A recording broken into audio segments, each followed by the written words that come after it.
Kaj se ti zdi, da je največji problem, izziv mogoče današnjega tega fiat denarnega sistema? Zdaj glavna stvar, ki me je zmotila, je to prekomerno zadolževanje, ki ne vodi nikamor. Jaz gledam oziroma vidim inflacijo kot neko orodje, ki v bistvu postopoma vodi v socializem. Se tebi zdi, da se povprečen človek dovolj zaveda, kakšne težave dejansko povzroča to razvrednotenje denarja in pa inflacija? Če bi se ljudje zavedali, kako deluje centralno bančništvo, bi bila revolucija že naslednje jutro. Zato manj ljudi, kot to ve, lažje tak sistem vzdrževati. V fiat sistemu v bistvu upravljamo dve službi hkrati. Eno je, da denar ustvarimo, drugo je pa, da moramo znati tudi naš denar privarčevati, se pravi njegovo vrednost ohraniti. Če držimo vrednost v dolarjih, pač ta dolar izgublja vrednost nekje v povprečju na 7% na leto, kot smo rekli. Kar pomeni, da v roku 10 let izgubimo polovico prihrankov. Če mi želimo imeti kvalitetno življenje, če želimo imeti dovolj obilja, potem je edini pogoj za to je pač varčevanje. Ne moremo mi razlika, če investiramo 10 evrov ali pa milijon evrov. Da več kot denarja nastane v fiatnem sistemu, več kot se ga naprinta, večji delež tega denarja se bo postopoma zlil v sistem denarja, ki ohranja svojo vrednost, ki ga ni mogoče printati, ampak ima količino omejeno. Na ta način v bistvu Bitcoin varuje naše premoženje na dolgi rok, ker ga ni mogoče ustvariti več, kot je vnaprej predvideno. Ampak kateri so ti ključni elementi, ki ga naredijo boljšega, superiornega v primerjavi s tradicionalnim denarjem po tvoje? Zato, ker Bitcoin je daleč najuspešnejše sredstvo v zgodovini, glede na finančni performance, je Bitcoin tudi najhitrejše sredstvo, ki je doseglo vrednost 1000 milijard na trgu. Hkrati v povprečju zadnjih 10 let mislim, da raste 60% na leto, kar je več od kateregakoli drugega sredstva. To je, mislim, da stalno prisoten faktor in bo še dolgo časa vplival, kar pomeni, da bomo sigurno še videli neko recesijo pri Bitcoinu, ampak mogoče bo ta drawdown cene manjši. Kje ti vidiš ceno Bitcoina recimo čez leto, čez 5 let ali pa čez 10 let?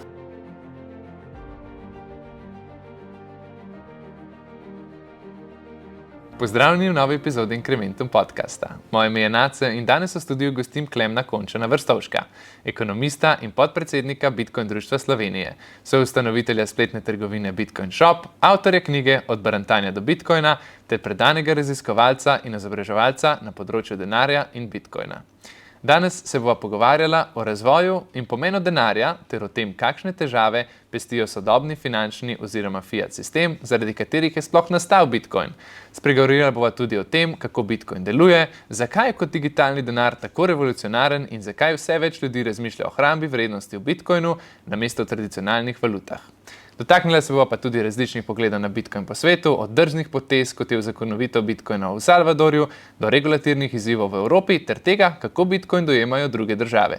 Seveda pa bova na koncu omenila tudi aktualne tematike, kot so obdavčitev kriptosredstev v Sloveniji, razvoj centralno-bančnih digitalnih valut in vprašanja o varnosti ter prihodnosti Bitcoina v luči tehnološkega napredka.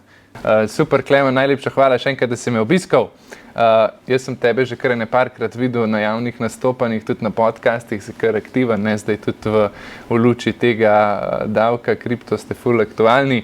Ampak jaz bi pa danes v bistvu začel kar od začetka, da pregledava midva malo te glavne stvari, s katerimi se ti ukvarjaš, se pravi fiat sistem, potem pa Bitcoin, od A do Ž, da res razloživa zakaj in kako, ampak še pred tem ti si magistriral oziroma boš magistriral iz ekonomije, ne? Zdaj pa že vrsto let aktivno sodeluješ in si tudi podpredsednik Bitcoin društva Slovenije, je res.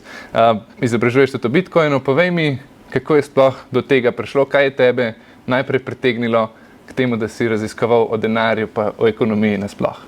Ja, najprej bi se zahvalil za povabilo, sem vesel, da sem lahko tukaj. Zdaj pa v bistvu to ti lahko zajamem z eno samo besedo, COVID. V COVIDu smo nekateri ali pa večina nas imela malo preveč časa in smo avtomatsko začeli te stvari raziskovati. Mene je pa še toliko bolj cela situacija motila, ker sem vedno od nekdaj že bil tako malo nastrojen proti avtoriteti in neki prisili in so me stvari zelo motile in sem se spraševal, zakaj je tako. Zato sem začel pač raziskovati, predvsem iz ekonomskega področja, ker sem glih začenjal študijem ekonomije. In slej ko prej me je pot nanesla preko raznih podcastov, začetkov nekih amaterskih vlaganj v kripto, tudi do podcasta z dr. Sefedinom Amusom, ki je napisal, mislim, na knjigo, ki jo imamo tukaj, Bitcoin Standard. Tako je res. To je bila podcast epizoda snemana pri Jordan Petersonu. Aha. In v tisti epizodi mi je v bistvu dr. Amus predstavil Bitcoin na tak način, da sem ga dojel in ga začel v bistvu tistega dneva naprej aktivno raziskovati. In tle se je vse skupaj začelo. Potem sem pa nekje 1 leto to raziskoval in pač iskal neke sogovorce v Sloveniji ali pa mišljenike v Sloveniji in na koncu na vse zadnje naletel na Bitcoin društvo Slovenije, ki je ravno tisti mesec organiziralo eno od mesečnih srečanj, tako da sem se tega srečanja udeležil in od tistega dneva naprej v bistvu pri društvu sodelujem, ker sem se isti dan včlanil in povezal s predsednikom. Evo, super, vrhunsko začetki, ne, iz podcastov v bistvu, pa danes do sem. No, zdaj pa tudi tukaj zraven tegale Bitcoin Standarda, ne, v spodaj imamo tudi tvojo knjigico, vedno klele, zdaj so že nočejo več stati, ampak bomo kakšne update, kakšne hardbacki še available. Se pravi, tale knjiga od barantanja do Bitcoina, tvoja, to je nek priročnik o denarju, pa tudi o Bitcoinu, ne? Kaj te pa spodbudil, da si v bistvu pri predvsem mladih letih napisal to knjigo in kakšno je njeno glavno sporočilo, bi rekel, za bralca? Ja, zdaj tekom udejstvovanja v sklopu Bitcoin društva Slovenije pač smo skupaj organizirali vsa ta mesečna srečanja, kjer je vsak mesec nekdo moral predavati o neki temi. In slej ko prej smo naleteli na problem, da ni bilo ljudi, ki bi se javljali za to, da bi pač nekaj odpredavali, neko temo predstavili. Mene so pa te stvari vedno bolj zanimale. In zdaj sem nekako premagal ta svoj strah do javnega nastopanja. Se ti sploh ne vidi? Ne več, verjetno, ja, po nekaj letih. Ampak od začetka je bila zadeva malce drugačna, zato so mi ta mesečna srečanja služila kot nek impro, s katerim sem s časom, z različnimi predavanji in temami pač dobil neko suverenost. In te teme raziskal do take mere, da sem se spravil napisati tudi knjigo o tem. Je pa zgodba za knjigo še malce bolj taka zanimiva, ker Bitcoin društvo je želelo organizirati en dogodek na Ekonomski fakulteti v Ljubljani na temo Bitcoina. Ta dogodek smo potem tudi izpeljali, ampak se nam je malce zavlekel. In v tem času sem se jaz pripravljal na svoje predavanje na tem dogodku, kjer sem želel govoriti o temah, o katerih bova danes govorila, in ki so tudi osrednja tema moje knjige. In zato sem se jaz pripravljal nek tekst, s pomočjo katerega bi se lažje orientiral tekom predavanja. In ta tekst se je potem s časom prelevil v tale priročnik, to knjigo, ki je v bistvu zgolj neka obnova knjige Bitcoin Standard in knjige Fiat Standard od istega avtorja na nek bolj domač in krajši način. Ok, super. Se pravi, je namenjena v bistvu vsem, je razumljiva, ne rabiš biti čisto noter v kripto oziroma v ekonomiji, je razumljiva vsem. Super, čudovito. Prej si mi rekel, da v času COVID-a te je zmotil ta finančni sistem oziroma ekonomski sistem. Kaj se ti zdi, da je največji problem, izziv mogoče današnjega tega fiat denarnega sistema? Kaj te je takrat zmotil? Ne vem, se ti zdi, da je pomanjkljiv v kakšni krizi ali vidiš tudi kakšne pozitivne lastnosti tega sistema? Zdaj, glavna stvar, ki me je zmotila, je to prekomerno zadolževanje, ki ne vodi nikamor. In šele potem tekom mojega raziskovanja ekonomije in ekonomske teorije sem ugotovil, da je problem tega zadolževanja in inflacije to, da pač se cene produktov na trgu dražijo, predvsem hitreje, kot rastejo naše povprečne plače, zaradi česar so stvari, kot so neke nepremičnine, vse bolj oddaljene nekemu povprečnemu kupcu, sploh mladim generacijam. To je bila tista glavna stvar, ki me je zmotila. Potem pa globje, ko sem to raziskoval, bolj sem ugotovil, kako globoko v bistvu inflacija pronica v temelje družbe. En večjih takšnih primerov je recimo že sama prehrana in prehrambena industrija, kar tudi dr. Amus opisuje v knjigi Fiat Standard.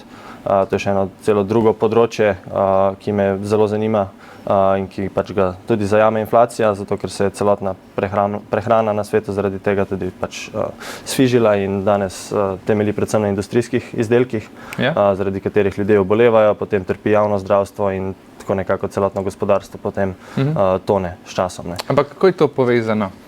To je povezano predvsem s tem, da jaz gledam oziroma vidim inflacijo kot neko orodje, ki v bistvu postopoma vodi v socializem, zato ker državni instituciji omogoča, da s časom socializira oziroma nacionalizira razne trge, kot so zdravstvo, šolstvo in izobraževanje in drugi trgi, zaradi česar je vse več regulacije, vse več birokracije in ta sistem danes ni več podoben kapitalizmu, kot smo ga poznali nekoč, ampak po mojem mnenju veliko bolj nekemu socializmu, kjer trpijo potem tudi pokojnine, to je spet neka druga tema, ampak tako nekako potem inflacija vse to zajame, zato ker kar se v resnici dogaja z inflacijo je, da tisti, ki lahko printa denar, za katerega moramo vsi ostali trošiti energijo in delati, v bistvu na ta način prerasporeja kupno moč od tistih, ki denar varčujejo in zanj delajo, k tistim, ki ga lahko pač ustvarjajo ali pa se v njem zadolžujejo in na ta način se v bistvu se svetovno premoženje,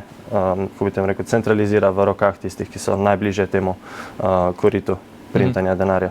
Preden nadaljujemo, če razmišljate o investiciji v Bitcoin ali ostala kriptosredstva, vas vabim, da se prijavite na brezplačen posvet s klikom na povezavo v opisu. Tam bomo skupaj ugotovili, ali je to vrstna investicija primerna za vas. A pa se tebi zdi, da se povprečen človek dovolj zaveda, kakšne težave dejansko povzroča to razvrednotenje denarja in pa inflacija, zadolževanje držav, ne? Kako te zadeve dejansko, bi rekel, vplivajo direktno na nekoga, ki vsak dan je pač dela, varčuje in porablja denar? Ja, mislim, da je cel smisel tega sistema, da ljudje ne dojamejo, kaj se dogaja oziroma kaj se dogaja v ozadju. Mislim, da je tukaj tudi en tak slavni izrek Henryja Forda, ki je rekel, da če bi se ljudje zavedali, kako deluje centralno bančništvo, bi bila revolucija že naslednje jutro. Zato manj ljudi, kot to ve, lažje tak sistem vzdrževati.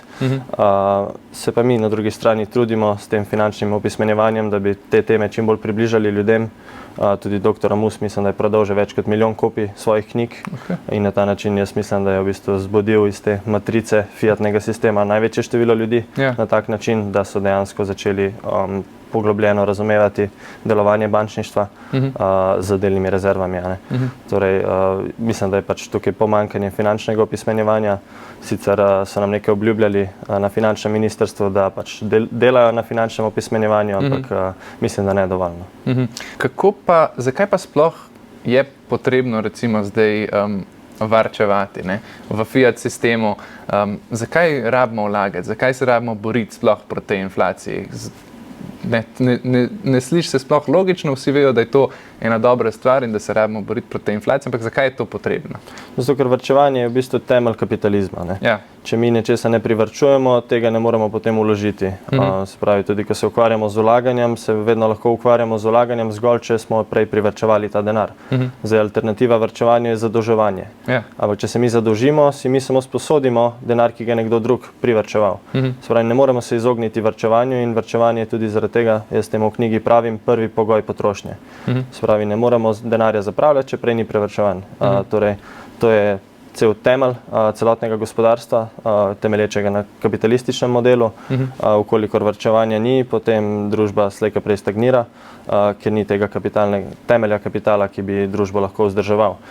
In zdaj, če grem pa malo bolj v ekonomsko teorijo, pa v bistvu več kapitala, kot mi uspemo kot družba privarčevati, več kapitala lahko vlagamo v daljše proizvodne procese, kar pomeni, da lahko ustvarjamo obsežnejše, bolj kvalitetne izdelke v večjih količinah in s tem tudi posledično pade njihova cena na trgu. Se pravi, če mi želimo imeti kvalitetno življenje, če želimo imeti dovolj obilja, potem je edini pogoj za to je pač varčevanje. Ne moremo mi razlika, če investiramo 10 evrov ali pa milijon evrov v nek proizvodni proces, kaj bo na drugi strani ven prišlo. To je tako najbolj po domače povedane.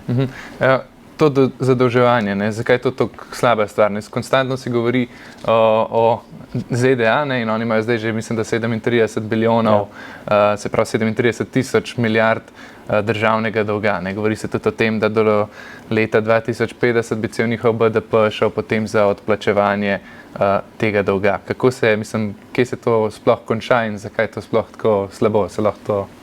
En velik problem tukaj so obresti, zato pred oderuštvom so opozarjale že številne vere tekom naše civilizacije, zaradi tega, ker največji problem je, da pri posojanju denarja in pri finančnih aktivnostih se ne ustvarja neka vrednost na trgu, razen to, da se obračunavajo obresti.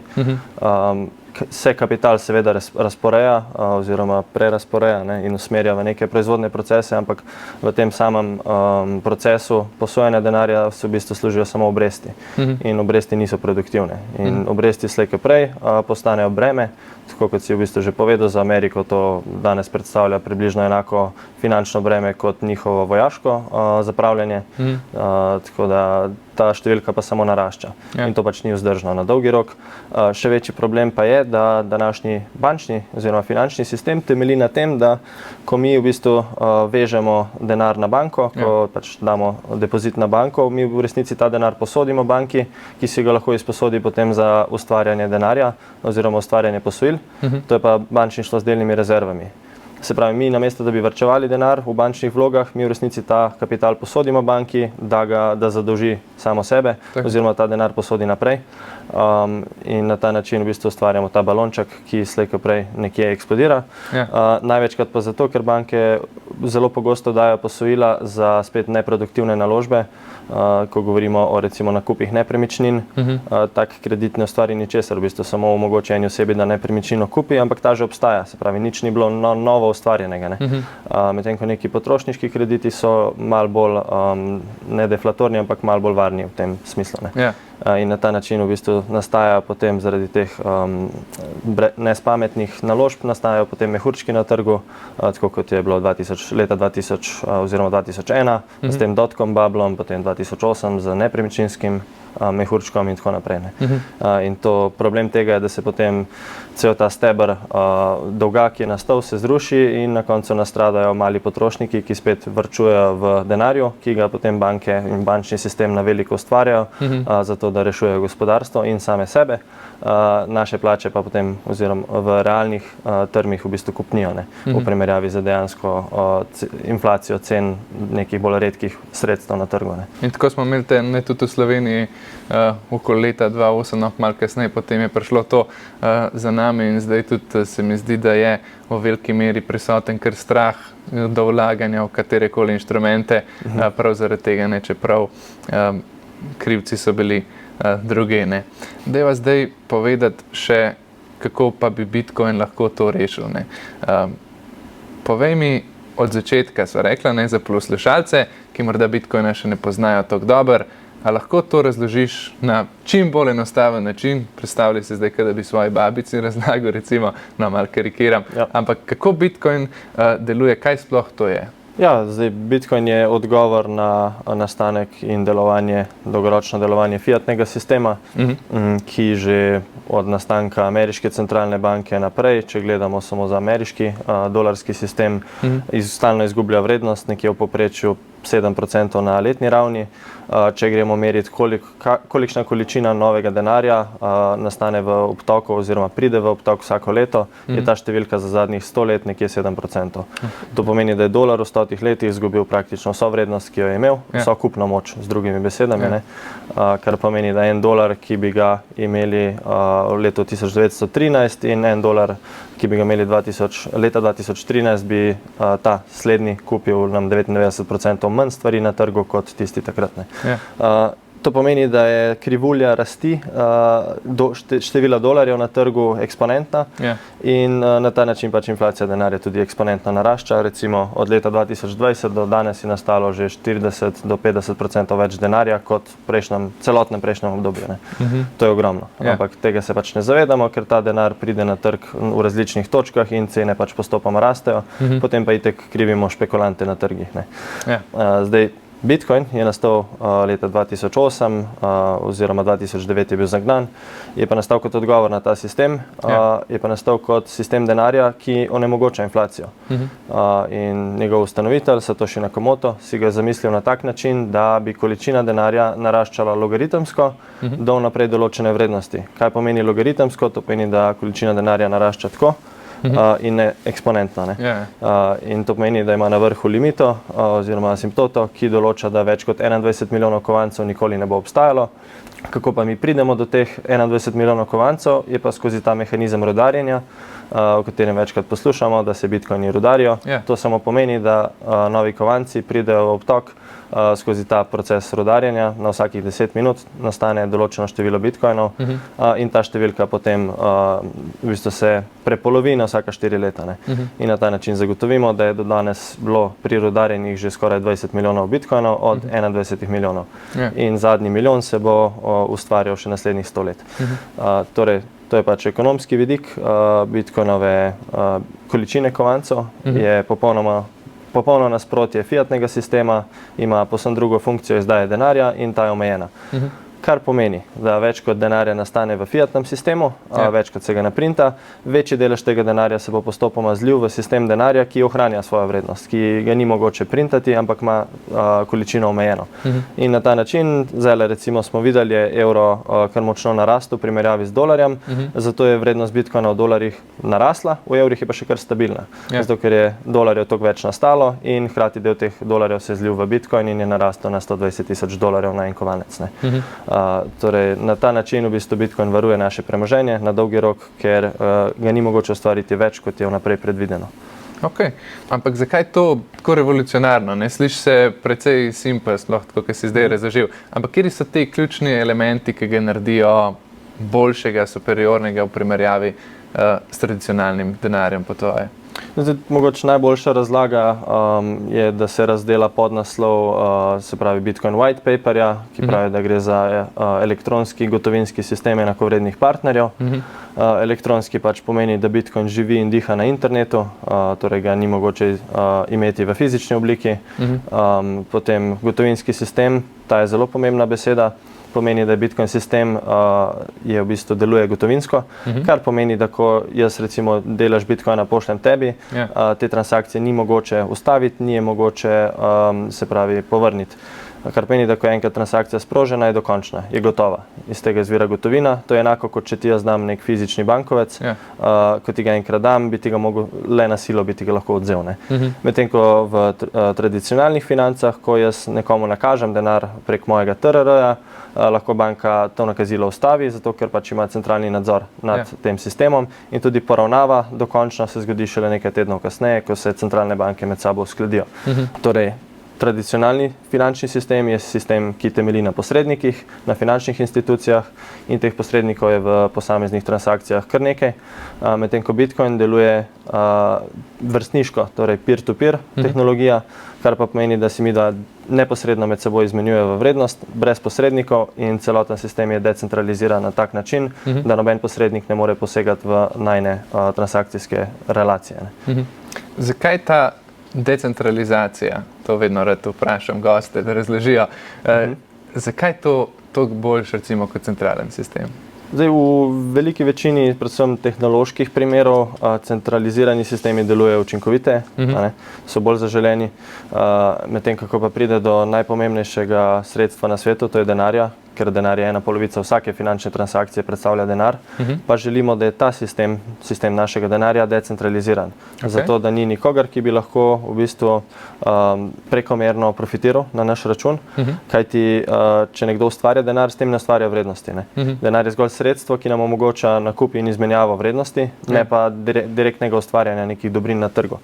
Torej, zaželeno je, da nihče nima nadzora nad denarjem, ker denar ni produktivna stvar, nam pa zgolj omogoča, da pridobimo stvari, ki so produktivne za nas, ki si jih želimo. In na ta način je zlato leta in leta služilo kot decentralizirano sredstvo, ki nam ga je podarila narava in nad njo pač tudi ljudje nismo imeli nadzora. Če smo ga želeli ustvariti, smo ga mogli prirudariti, to pa je terjalo zelo visoke stroške, ki so v povprečju znašali nekoliko toliko, kot pač je vrednost zlata bila v tistem momentu na trgu. Torej se nam ga ni izplačalo rudariti preveč, v prevelikih količinah. In to je čar zlata.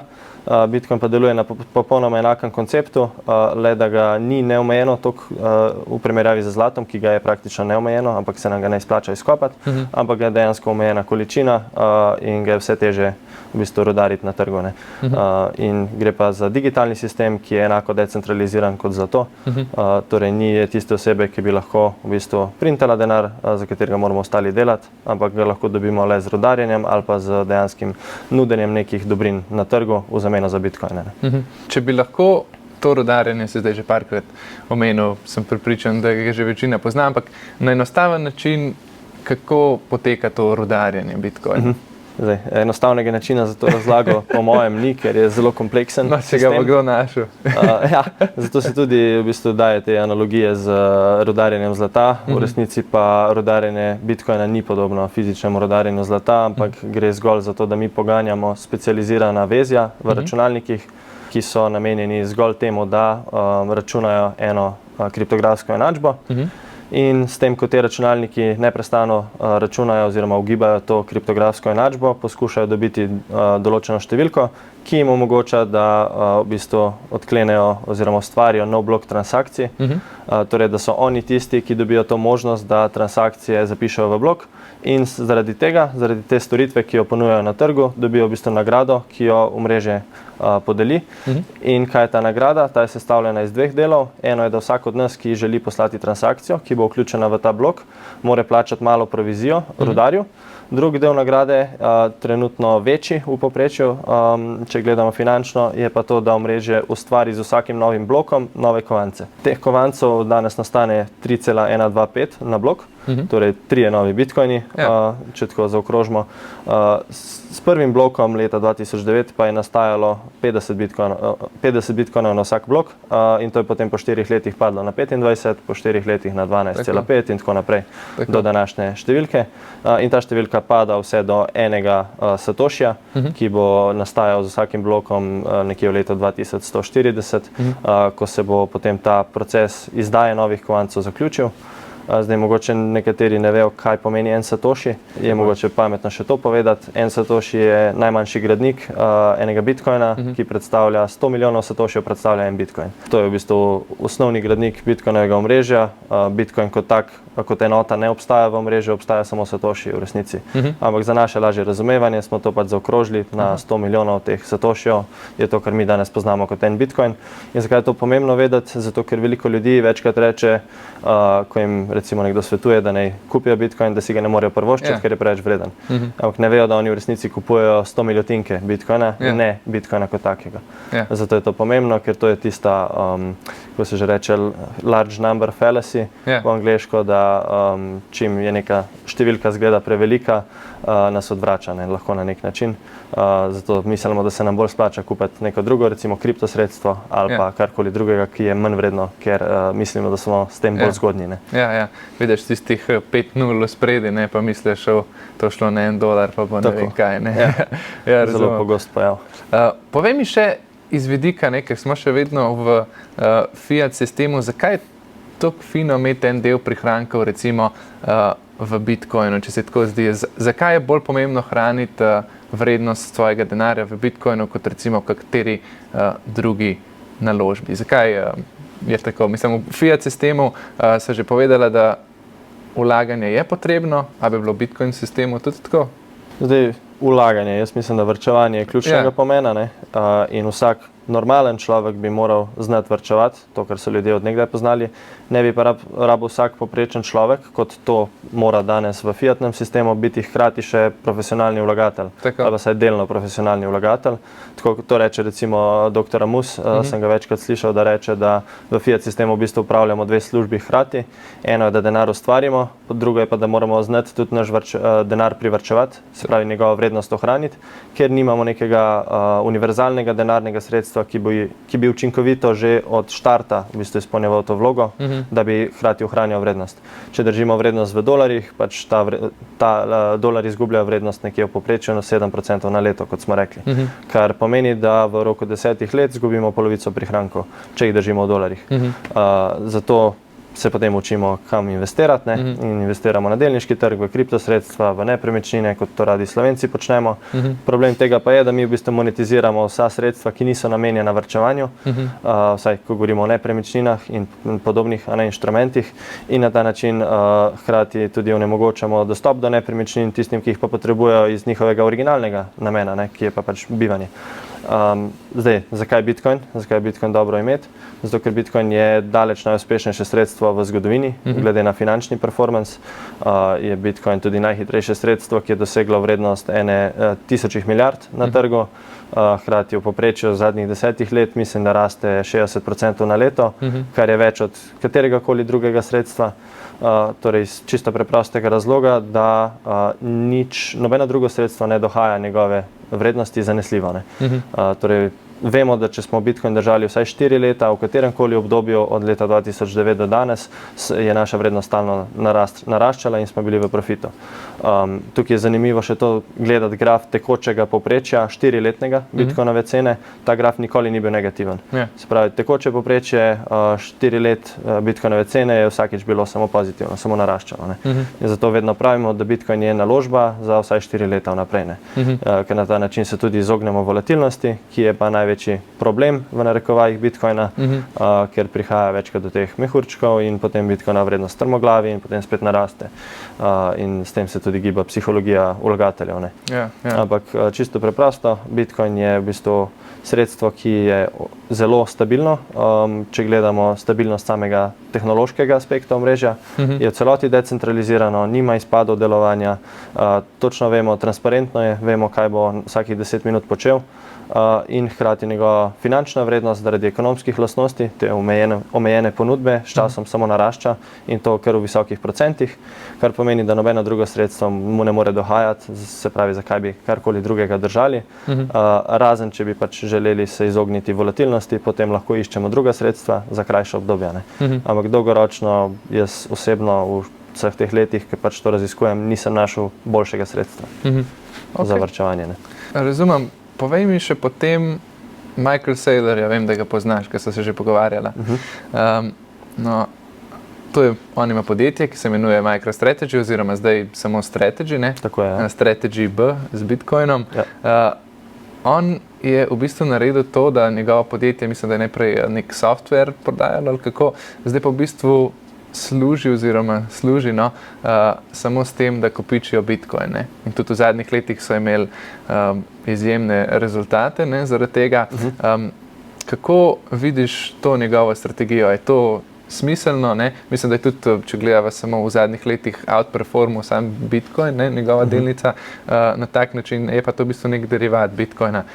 Kako gledaš na njegove poteze? Takoj za Bitcoinom je to meni najbolj zanimiva zgodba na finančnih trgih kadarkoli, ker on je v bistvu iz čisto preproste strategije, ko je njihovo podjetje imelo pač preveč gotovine oziroma denarja, ki je stal na bančnih računih in izgubljal vrednost. So v bistvu sprva samo kupili Bitcoin, da se zaščitijo pred inflacijo. Pol je pa to z leti, ko je Bitcoinova vrednost pač močno narasla in s tem tudi narasla njihova kapitalizacija na trgu, so videli, da lahko v bistvu pričnejo razvijati strategije zadolževanja oziroma zbiranja kapitala na trgu za kopičenje Bitcoinov na bilancah in so ugotovili, da je to v bistvu najboljša strategija, ki jo lahko katerokoli delniško podjetje prične aktivno delati, izvajati na ta način v bistvu rast svojo kapitalizacijo in svoj performance in na ta način so oni od leta 2020, ko so to strategijo nekje ravno v avgustu pričeli, do danes mislim, da imeli boljši performance od celotnega S&P indeksa, se pravi vsakega podjetja v S&P indeksu, od Nvidije, od vseh ostalih podjetij. In na ta način je ta strategija omogočila, da je njihova vrednost narasla iz manj kot milijarde na trgu na več kot 120 milijard dolarjev na trgu, torej krat 120, kar je zelo osupljivo.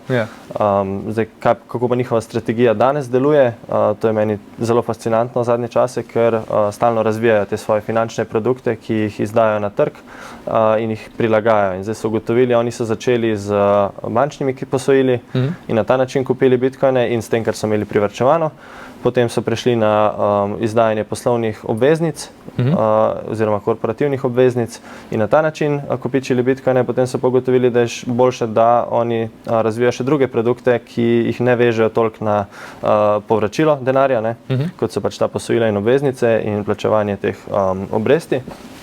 ampak so letos začeli, se pravi v letu 2025, ustvarjati prednostne delnice, se pravi to je podskupina delnic, ki niso ta common delnica, kot je njihova osnovna MSTR delnica, ampak so ustvarili zdaj že 4 različne prednostne delnice, ki pač targetirajo različne dele trga, glede na to, katere pač institucije ali retail vlagatelji želijo privabiti. In te produkti, te prednostne delnice so tako telirane, da so zaščitene pred volatilnostjo nadol, do velike mere, nekatere celo v celoti, in potem v bistvu imajo zaradi tega nižji donos, ampak ta donos je še kar dovolj visok, da pritegne pač vlagatelje, ker je recimo ta njihov zadnji produkt, Stretch delnica, je v bistvu tako telirana, da je njena vrednost stabilna, da se giblje nekje med 99 in $101 skozi. Potem se pa njena dividenda, ki jo izplačuje mesečno, prilagaja glede na to, kakšen performance ima Bitcoin, in tudi kakšna je standardna obrestna mera, ki jo določajo banke oziroma centralna banka, in na ta način v bistvu oni omogočajo višjo dividendo in s tem privabljajo druge kupce oziroma vlagatelje, ki bi drugače investirali v neke, ali bi držali denar na bankah, ali bi investirali v neke kratkoročne inštrumente, ampak njihovi so pač superiorni in tudi kolaterizirani so, mislim, da 6-krat do 7-krat v primerjavi z kapitalizacijo tega produkta, imajo 6-krat, 7-krat več kritja v bitcoinih. Tako da gre za zelo specifične produkte, ki privabijo ogromno kapitala, predvsem za neke mogoče starejše vlagatelje, ki se malo bolj bojijo volatilnosti, lahko najdejo produkt, ki jim daje 20-30% donosa na leto, ampak je zaščiten pred volatilnostjo navzdol. Torej njihovega osnovnega vložka ne izgubljajo. V primerjavi z njihovo osnovno delnico, ki je pa v povprečju 2-krat bolj volatilna od Bitcoina, ker je tako narejena. Oni stalno ciljajo, da nekje za 2-kratnik ali celo več outperformajo Bitcoin na trgu, zaradi tega leveragea, ki ga pač ustvarjajo s pomočjo teh kreditov, in na ta način je cilj osnovne delnice, da ima boljši performance na dolgi rok, kratkoročno je pa zelo volatilna. In oni v bistvu izkoriščajo volatilnost v svoj prid, kar je nekaj čisto novega na trgu, ker teorija do zdaj je vedno bila, da je treba volatilnost umiriti in razpršiti portfelji, da ni volatilnosti, zato da imajo lahko podjetja tako visoke te P2I razmerja na trgu, ker ne smejo nikoli faliti njihovih kvartalnih izkazov poslovanja, čim recimo Microsoft za malo ne doseže pričakovanj, bo njihova vrednost naslednji dan zelo padla zaradi volatilnosti njihovih dohodkov. Medtem ko Strategy pa ravno obratno deluje na tem, da volatilnost v bistvu jim daje zagon za rast in niso odvisni od teh pričakovanj za prihodnost, za prihodke. Ampak kar zanimiv, kakšen način poslovanja se v bistvu naredi, ne samo vezan na Bitcoin, in tudi zdaj kar nekaj podjetij že posnema take prijeme. Jaz poznam recimo Metaplanet, ti bi verjetno še kakšnega znal našteti. Ja. Metaplanet je v bistvu še bolj uspešno podjetje, oni so, mislim, da strategijo začeli lani, nekaj takega, če se ne motim, mogoče še malo prej, ravno pred tem Trumpovim pumpom in tem obdobjem, in mislim, da jim je vrednost vsaj kapitalizacije zrasla za skoraj 1000-krat, neko absurdno številko, ravno zato, ker je japonski trg še toliko bolj ogrožen in slab, oziroma šibek, to že je historično znana stvar, da se vse gibljajo okoli tega trga, in oni so v bistvu najuspešnejša delnica na tem trgu, že odkar so to strategijo pričeli, in v bistvu samo posnemajo to, kar Saylor s svojim podjetjem dela. Je pa zanimivi sta še dve stvari. Ena stvar je, da v zadnjih 20 letih se predvsem po tem dotcom bublu in po nepremičninskem kolapsu, se je razvil ta fenomen zombi podjetij na trgu, kar pomeni, da danes, mislim, da že nekje 20-30% ameriških javnih podjetij, ki jih je vedno manj, by the way, ker se vedno bolj konsolidirajo in ostala izginjajo, zajemajo zombi podjetja. Zombi podjetja pa so podjetja, ki komaj toliko prihodkov lahko ustvarjajo, da poplačujejo obstoječe obveznosti, ne morejo pa širiti svojega poslovanja. Zato, ker so vezane v ta začarani krog, da morajo najemati kredite ali pa neke akvizicije, ravno zato, da poplačujejo te obveznosti, ki so se jim nabrale, in ta podjetja so praktično mrtva, ne ustvarjajo ničesar, razen toliko, da se preživijo. In to je 20-30% celotnega delniškega trga v Ameriki takih podjetij, ki nima likvidnosti svoje delnice na trgu, noben je noče povohati, in potem v bistvu trguje samo teh velikih 7 podjetij na trgu. In on v bistvu, Saylor targetira s to strategijo oziroma hoče privabiti takšna podjetja, ki so v največjih stiskah, da začnejo slediti njegovi strategiji in se v bistvu na ta način oživijo. in to v bistvu kar lepo deluje. No. Na mesec pride nekje 50 do 100 novih takih podjetij in mislim, da bo ta številka naraščala eksponentno. Zanimivo, se pravi, lahko ta Bitcoin pa Bitcoin derivati nekako rešijo ta sistem, ki je v bistvu gre vedno bolj v to špiralo, ki se jo napoveduje. On temu v bistvu pravi, to je kar pomembna tema in mislim, da bo v poslovnih sferah vedno bolj postala aktualna, je, da kar Strategy je začel, oni so pionirji tega, da v bistvu kapitalizirajo podjetje na superiornem denarnem sredstvu, kajti do zdaj so vsa javna podjetja od nekje 50 let naprej bila kapitalizirana predvsem na ameriškem javnem dolgu, se pravi na državnih obveznicah.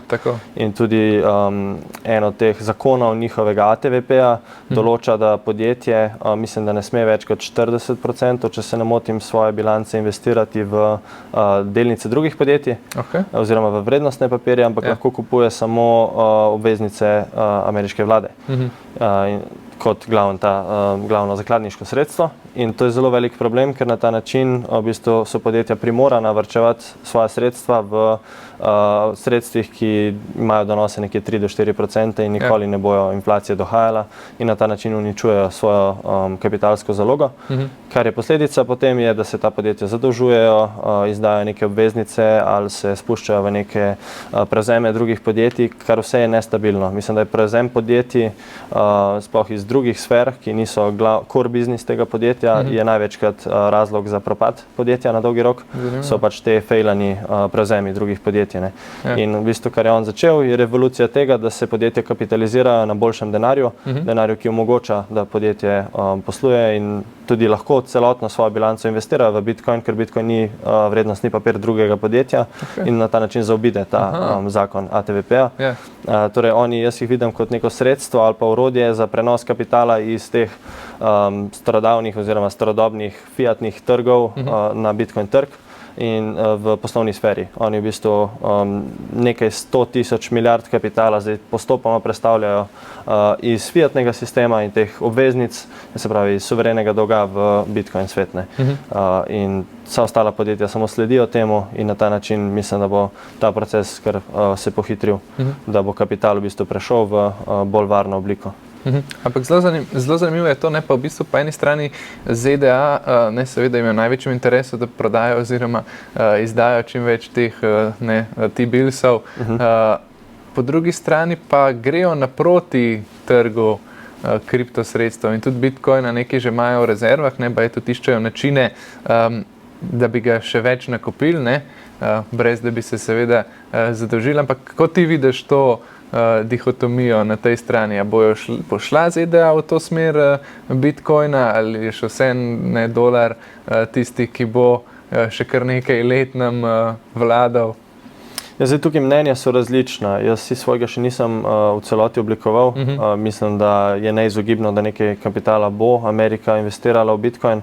Tle je vedno problem tega, da Trumpov mandat bo trajal še slaba 4 leta. Pa je prav, da tudi še dlje, ne? Če bo sledil Bukeletovi zgodbi v Salvadorju, ki je pred kratkim si v bistvu sprostil te omejitve mandatov, da so zdaj neomejeni, tako da potem mogoče ampak tudi njegova življenjska doba je omejena. Je že kar star, mislim, da je najstarejši sedeči predsednik v zgodovini Amerike. Starejši kot Biden? V prvem termu ne, v sedanjem mandatu pa je, ko je začel, je bil starejši. Tako da zdaj bomo videli, koliko časa bo to trajalo in tudi še niso aktivno začeli kupovati Bitcoinov.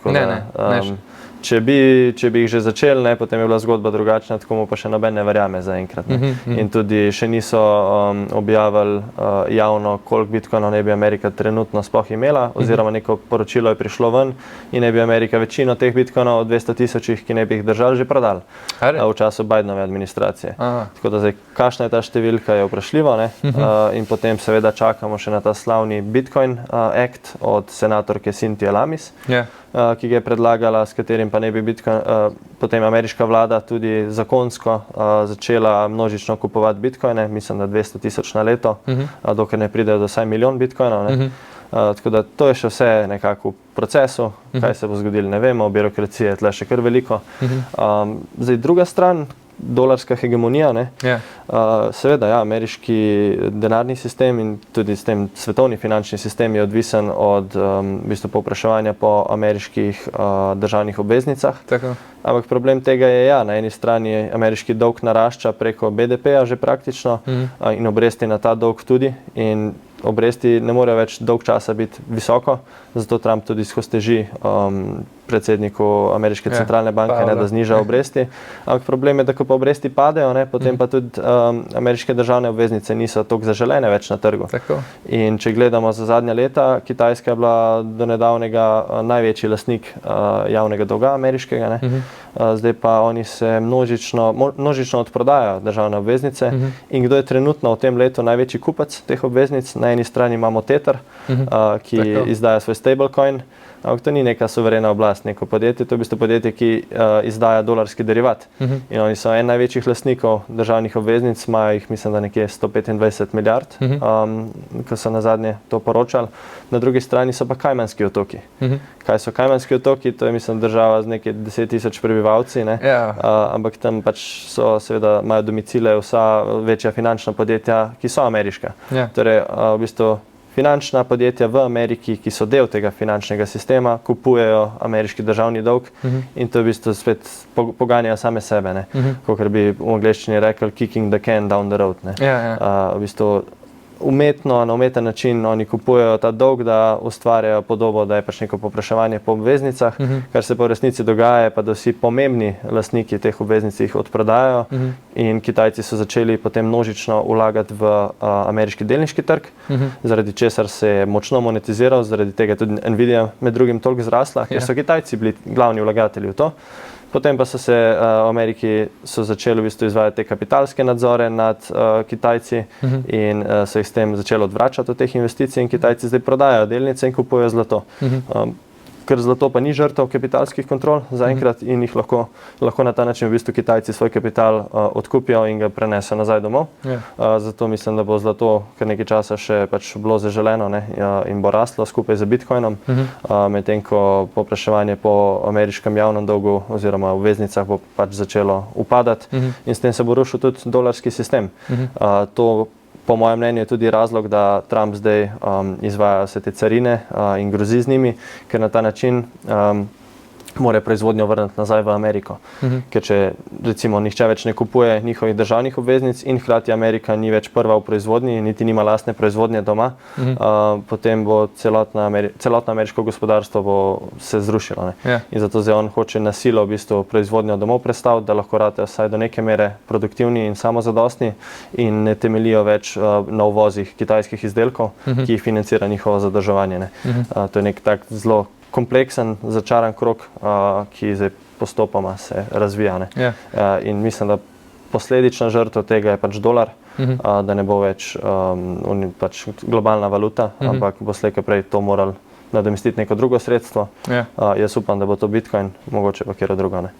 Ja, se to je precej zanimivo, no, mogoče tle druga stran tega, kar nekaj napovedi sem že slišal zdaj, da je dolar v zatonu, po drugi strani tudi BRICS se v zadnjih letih kar močno gre stran od tega dolarja, vedno bolj več povpraševanja, videli smo, kaj je zlato v teh letih, tudi Bitcoin konec koncev naredil, ampak na drugi strani pa zdaj te stabilni kovanci, omenil si tudi Tether.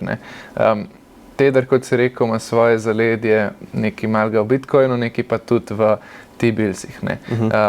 Amerika pa na veliko puša ta trg stabilnih kovancev, zdaj v bistvu ne naprej, tudi z regulacijo, z razvojem, s podjetji, ker v bistvu to je pa nek način, se vidiš, koliko je povpraševanja po teh stabilnih kovancih praktično povsem po svetu, ker je manj posrednikov, so cenejši in tudi donos pač imajo, kolikor iz teh obveznic, kar pač je.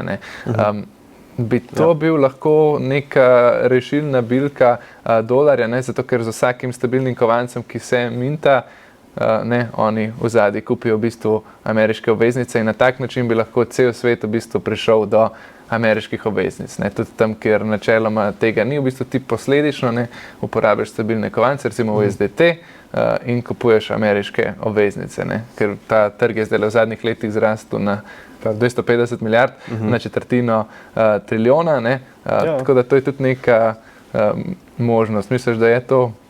Mislim si, kaj vsi študirajo te stabilne kovance, to vem. Ja, nekaj malega sem. Ja, je možnost, da bi te stabilni kovanci rešili dolarski sistem? Mislim, kot prvega bojo predvsem uvedli na trge, ki do zdaj niso imeli lahkega dostopa do dolarjev.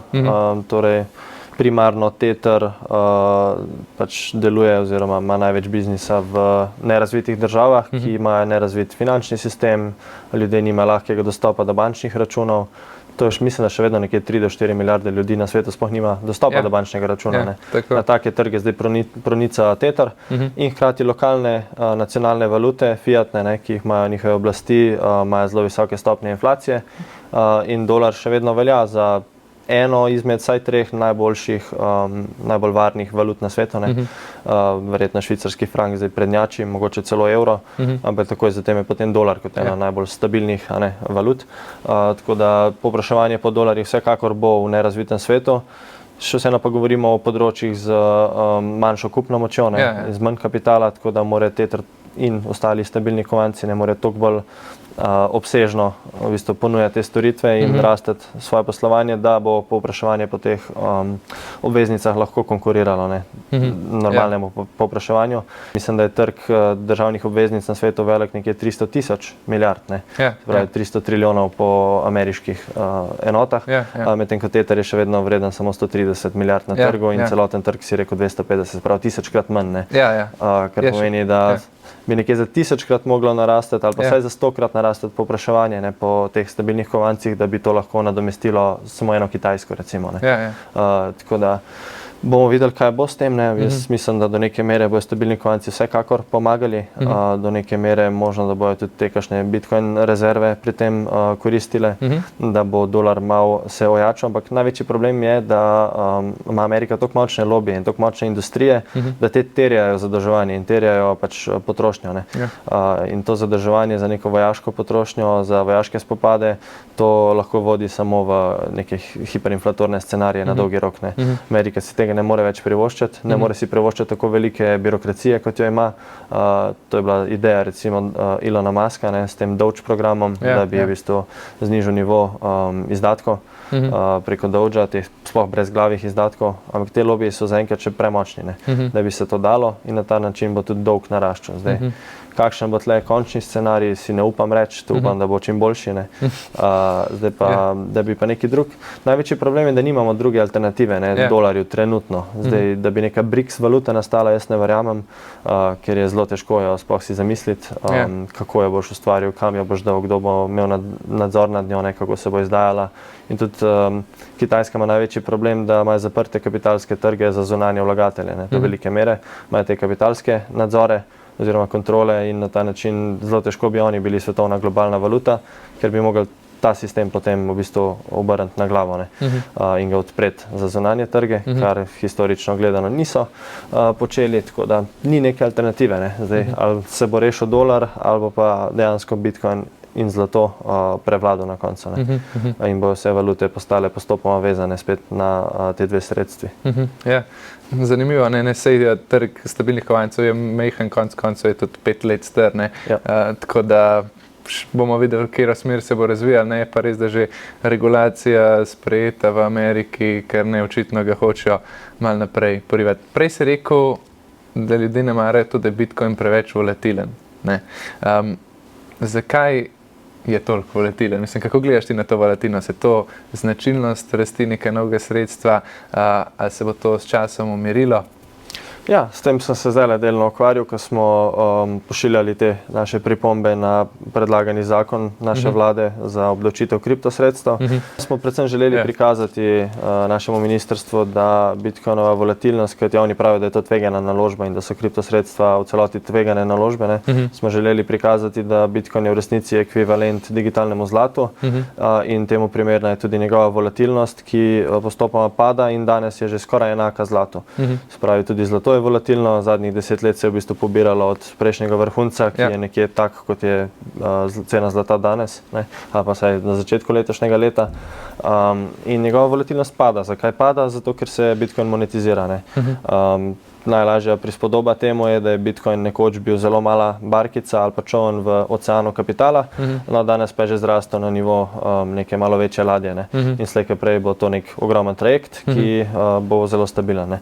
Tudi v teh volatilnih vodah financ, ne. In ta volatilnost zdaj, ja, upam, da bo manjša.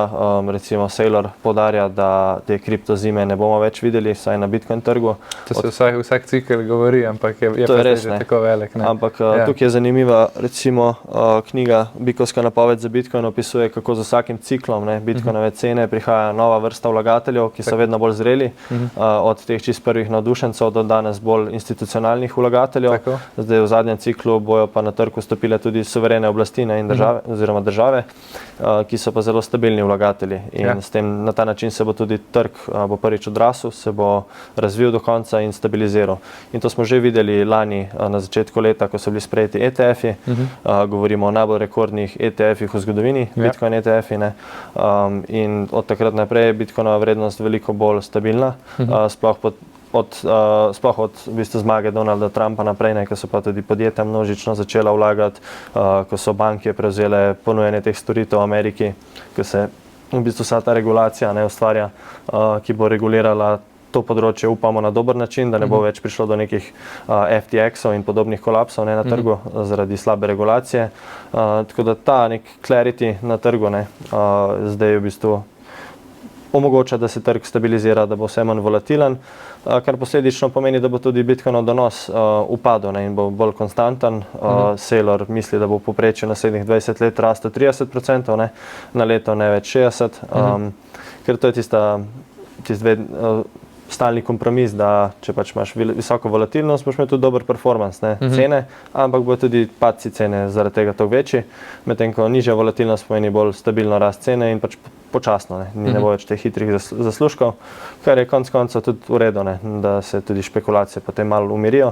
Tako da razumem, da to ljudi odvrača, sploh starejši kot si, bolj te volatilnost verjetno matra, ne, ker je tudi tvoj časovni horizont krajši, ne. Zdaj, če nekdo reče, ja, Bitcoin bo 10 let še volatilen, a pa bo padel, pa bo pa zrastel, ne, si to nek starejši teže privošči kot nek mlajši človek, ne. Tako da je čisto odvisno od večjih faktorjev. Ja, seveda. No, sej konec koncev rekel si, da je tudi že malo večja barka, sej trenutno je Bitcoin peto, mogoče zdaj je šesto največje sredstvo, mislim, da je celo peto, no, tako da je že kar konkretna ladja, ne, in verjetno se bo to, no, bomo videli, kako se bo nadaljevalo. Malo sva že govorila o državah pa Bitcoinu, ne. Kar velik razpon je o tem, kako države trenutno obravnavajo Bitcoin, ne, pa tudi ostale kriptovalute, ne.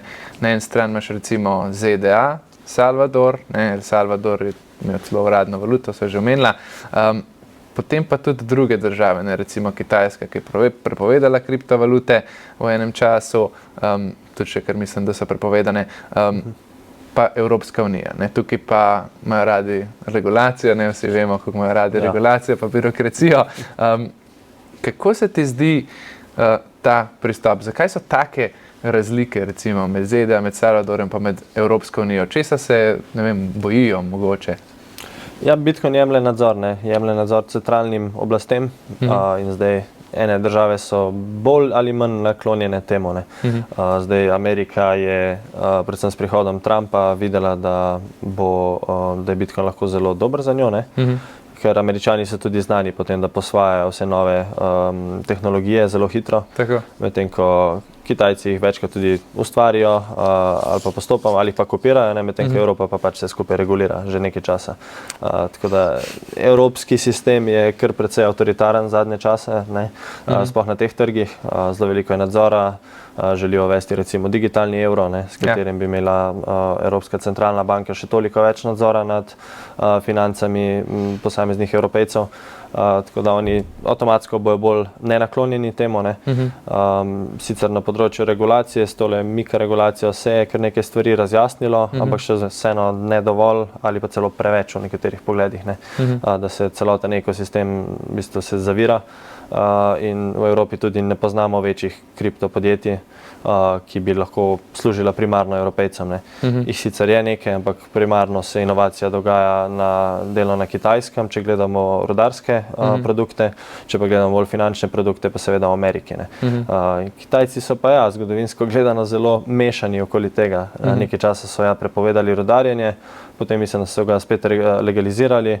Danes ne vemo, kje točno so. Neke novice so bile pred kratkim, da ne bi spet prepovedali kriptovalute, ampak mislim, da ni čisto resnična. Bojo se slejko prej, mislim, da se bojo tudi oni mogli otopliti do te ideje. Ampak predvsem izvira iz tega, da ne marajo tega, da jim oblast kopni iz rok. Ja, seveda. Tako da v bistvu po eni strani imamo mi kar veliko srečo v Evropi, da Bitcoin pa ostala sredstva so vezana na globalni trg, ne samo na en trg, da ga ne morajo zatreti ali pa kakorkoli. Recimo tudi v prejšnji administraciji v ZDA niso bili najbolj naklonjeni, zdaj recimo so bolj.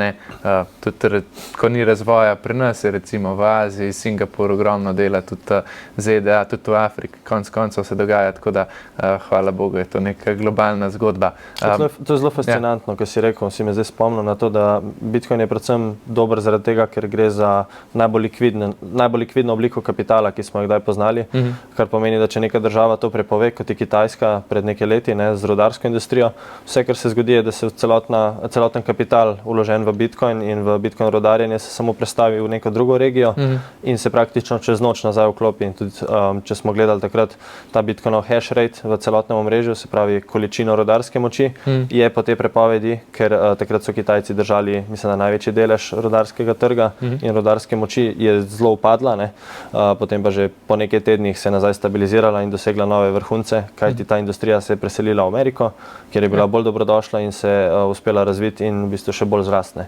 Tako da to je velik problem. Delniški trgi po eni strani delujejo od ponedeljka do petka, vikendov ne poznajo, tako kot večina druge industrije, medtem ko Bitcoin, če ga nekdo prepove, se posameznik pač usede na letalo, odleti na drugo področje in tam v bistvu predstavi celoten svoj ekonomski kapital lahko tjane. To je recimo tudi za vojna območja značilno, mislim, da veliko Ukrajincev na ta način lahko svoje premoženje vzelo s sabo. Se pravi, bolj ko ga v bistvu poskušaš zatreti in prepovedati v eni državi, bolj bo drugje se razcvetel. Zato mi je bila to zelo zanimiva ideja, ki si jo rekel. Ja, in ogromno se dogaja razvoja, tudi v Afriki, to, kar sem slišal, kar neverjetno. Tako da tehnologija bo definitivno našla pot, zdaj pa tam, ki jo bojo zagrabili. Še en mogoče izziv Bitcoina je ta, da rečejo, da porabili velike energije, velike elektrike.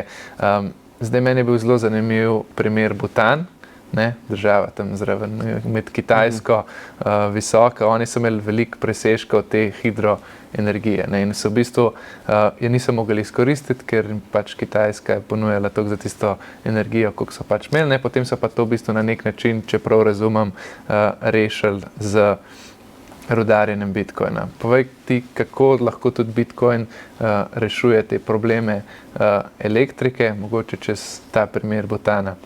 Ja, ta zgodba Butana je zelo zanimiva, sploh zato, ker se je kar naenkrat razvedlo, kakšno količino Bitcoina držijo. Danes mislim, da več kot 1 milijardo oziroma 40% BDP-a predstavlja njihova Bitcoin rezerva, ki so jo dobili z rudarjenjem primarno. Zdaj pa celotna ta ideja energije in tega, kako je ta energetična potratnost Bitcoina škodljiva ali pa slaba. Jaz tega pač ne kupim, zato ker primarno gledano Bitcoin ne troši, oziroma rudarjenje Bitcoina ne troši energije na območjih, kjer je energija v pomanjkanju. Se pravi, v nekih civiliziranih območjih, v bližini mest Bitcoin se ne rudari, ker je tam cena elektrike predraga.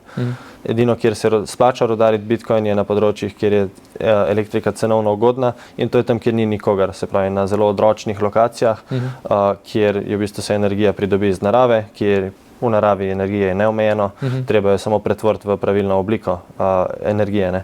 Predvsem govorimo o električni energiji, ko govorimo o rudarjenju. Torej, ko najdemo neko tako lokacijo, ali je to neka hidroelektrarna ali nek podoben vir energije, potem mi samo moramo to pretvoriti v elektriko in lahko zaženemo rudarske računalnike in tam se v bistvu infrastruktura postavi samo za to in lahko rudarimo Bitcoin, s tem pa nikomor ne škodimo, ne? Ker smo energijo dobili iz tam, kjer pač povpraševanja po njej ni in ni potrebe po njej. In energija, to vemo že kar nekaj časa, ne? V fiziki je neomejena v vesolje, ali pa saj tudi če je omejena, je nam vedno na voljo. Ne? Vse, kar se dogaja, ne moremo uničiti, ne moremo jo ustvariti, lahko menjamo njeno obliko. Ne? In zato v bistvu mi menjamo recimo vodo iz kinetične energije, menjamo v električno energijo in zaženemo rudarske računalnike, pri tem pa se v bistvu izloča samo toplota, ne nek CO2, ne, kot nekateri pravijo, da to vodi do segrevanja ozračja. Edini stranski produkt rudarjenja Bitcoina je pač toplota, ker v nekaterih delih sveta celo pomaga pri ogrevanju.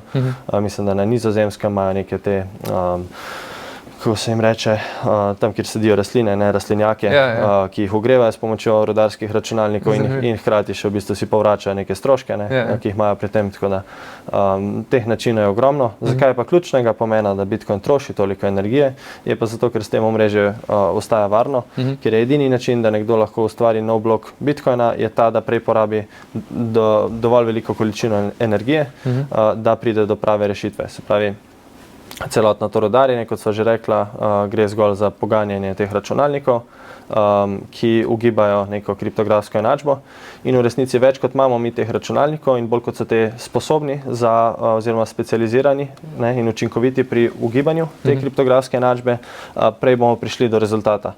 To je tako, kot če bi več glav naenkrat reševalo en sudoku, ne, ali pa ugibalo nekaj drugega, bi prej prišli do rezultata, kot če bi pač to počel en človek. Ne. In več kot ima neko podjetje teh računalnikov, več bo potrošilo energije, ne, torej bo njihov strošek energije toliko večji, ampak hkrati bo tudi prej prišli do rezultata.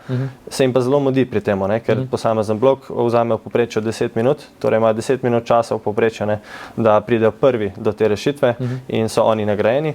V nasprotnem primeru pa so to energijo za brez veze potrošili.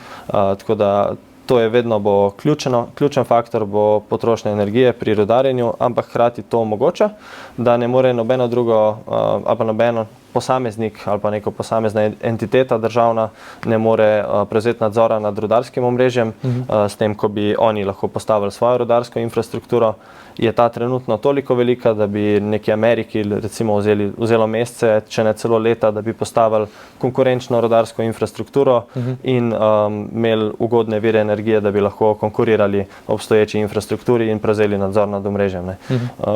Torej, ta pač rudarjenje Bitcoina je nek most med fizičnim svetom in digitalnim svetom, ne, ki ustvarja to. Zaradi tega v bistvu Bitcoin simulira delovanje zlata, ker črpa energijo tako kot zlato iz fizičnega sveta, ne, potem jo pa izraža v digitalnem svetu, ampak s tem hkrati prenaša pravila fizičnega sveta v digitalni svet, ne, ker ga omejuje in zagotavlja redkost teh blokov in s tem kovancev. In to je edini način. Ne. Če imamo neke druge mehanizme za ustvarjanje kovancev, smo hitro lahko podvrženi centralizaciji. In to se z veliko manjšimi kovanci dogaja, z malo večjimi težje, ampak v vsakem primeru je to najbolj varen način za ohranjanje decentraliziranega omrežja, je, da je pač vezan, da ima neko vez na fizični svet. In to je pač energija, ne, ki je najbolj tista esenca fizičnega sveta. Ne. No, evo, super. Si rekel danes, da ne bo noben znov rudarstva enostavno razložiti, pa mislim, da te zdajle ratali, ne, ni bilo najbolj enostavno, je bilo pa zelo... To so že zelo filozofske teme. Zelo razumljivo. Ne, super si razložil.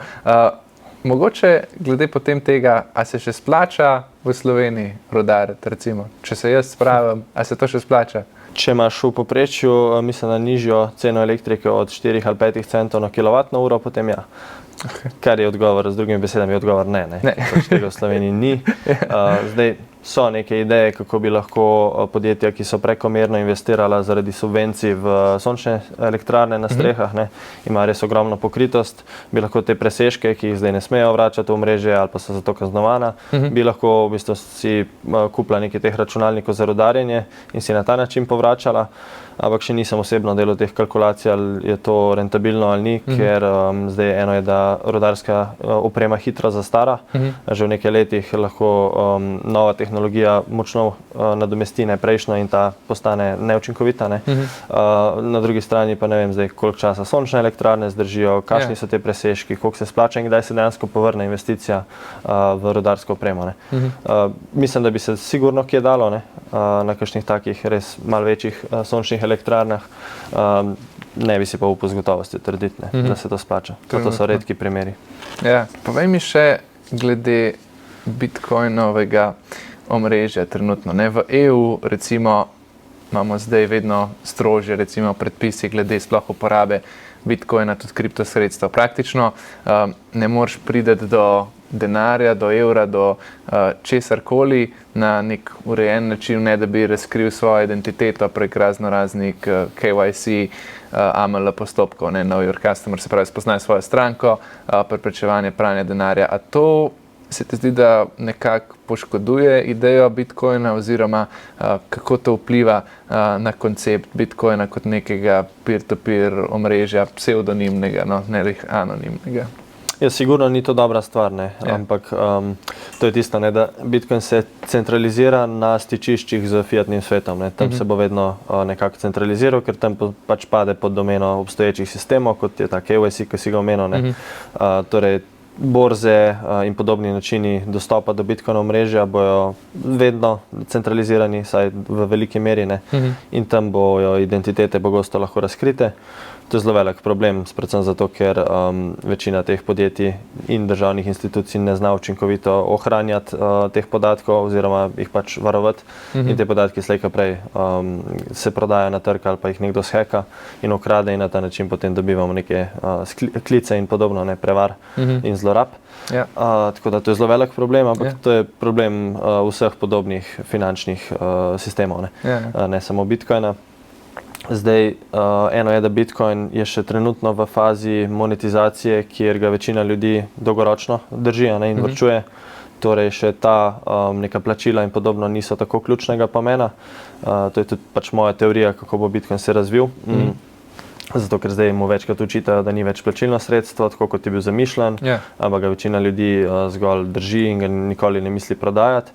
Ampak to mislim, da je čisto naraven proces tega, da se neko novo denarno sredstvo monetizira, zato ker je pač tako redko in omogoča dolgoročno varčevanje. Ga večina ljudi v prvi vrsti trenutno varčuje, dokler so njegovi donosi tako visoki, ko pa bo vedno večji del trga pač imel Bitcoin, bo njegova donosnost to nižja, potem ga bo pa ljudje začeli tudi izmenjevati. In takrat se bo ta aspekt postal pomemben. Ampak že obstajajo rešitve, kot je recimo Lightning omrežje, ki je vezano na Bitcoin in omogoča instantna anonimna plačila med pač posredniki, ne, med vrstniki. Do nedavnega, do lani smo celo v Sloveniji lahko na plačilnih mestih na več kot 1000 ali 2000 lokacijah lahko uporabljali Lightning omrežje za plačila. Tle govorimo o nekih frizerskih salonih, gostinskih lokalih. A to je bil CryptoGo? Ja, recimo GoCrypto oziroma danes Naka podjetje je to omogočalo. In tukaj so v bistvu plačila bila anonimna, dokler ni potem evropska regulacija rekla, da to ne bo več šlo, ne? Da je potrebno identificirati vsakega kupca. Kar po mojem mnenju ni fair, zato ker recimo, ko ti z gotovino nekaj v lokalu plačaš, nisi identificiran in če uporabljaš digitalno verzijo gotovine, tudi ne bi smel biti. In hkrati Lightning omrežja se ne da preprosto prilagoditi za identifikacijo uporabnika, ker kot takoga tega ne omogoča, ne?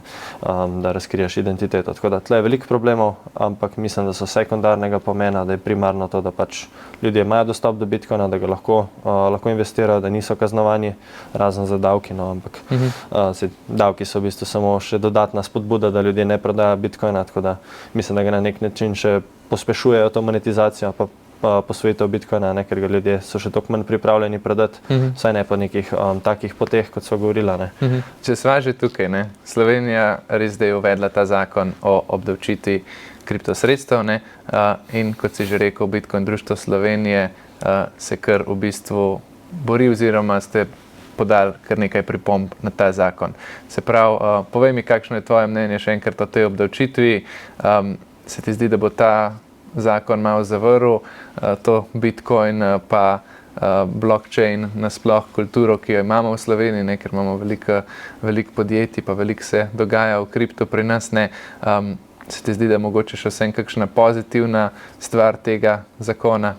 Zdaj, pozitivne stvari zelo bi se mogel potruditi, da bi jo videl v tem zakonu, ker mislim, da ima toliko enih pomanjkljivosti in lukenj ta zakon, da ga ne bi še smeli sprejeti, no, ampak nekako opažamo, da je to pač stvar neke politične volje trenutno, da ga pač želijo uveljaviti in to zelo hitro, ne, ker tudi neke evropske ureditve, ki so vzporedne s tem zakonom in tudi z MiCA regulacijo, začnejo veljati na isti datum kot ta zakon, tako da ne bomo še vedeli, kaj bojo tiste dosegli, ampak hkrati bomo že imeli zakon, ki jih upošteva, tako da to je zelo prenagljen zakon, ne.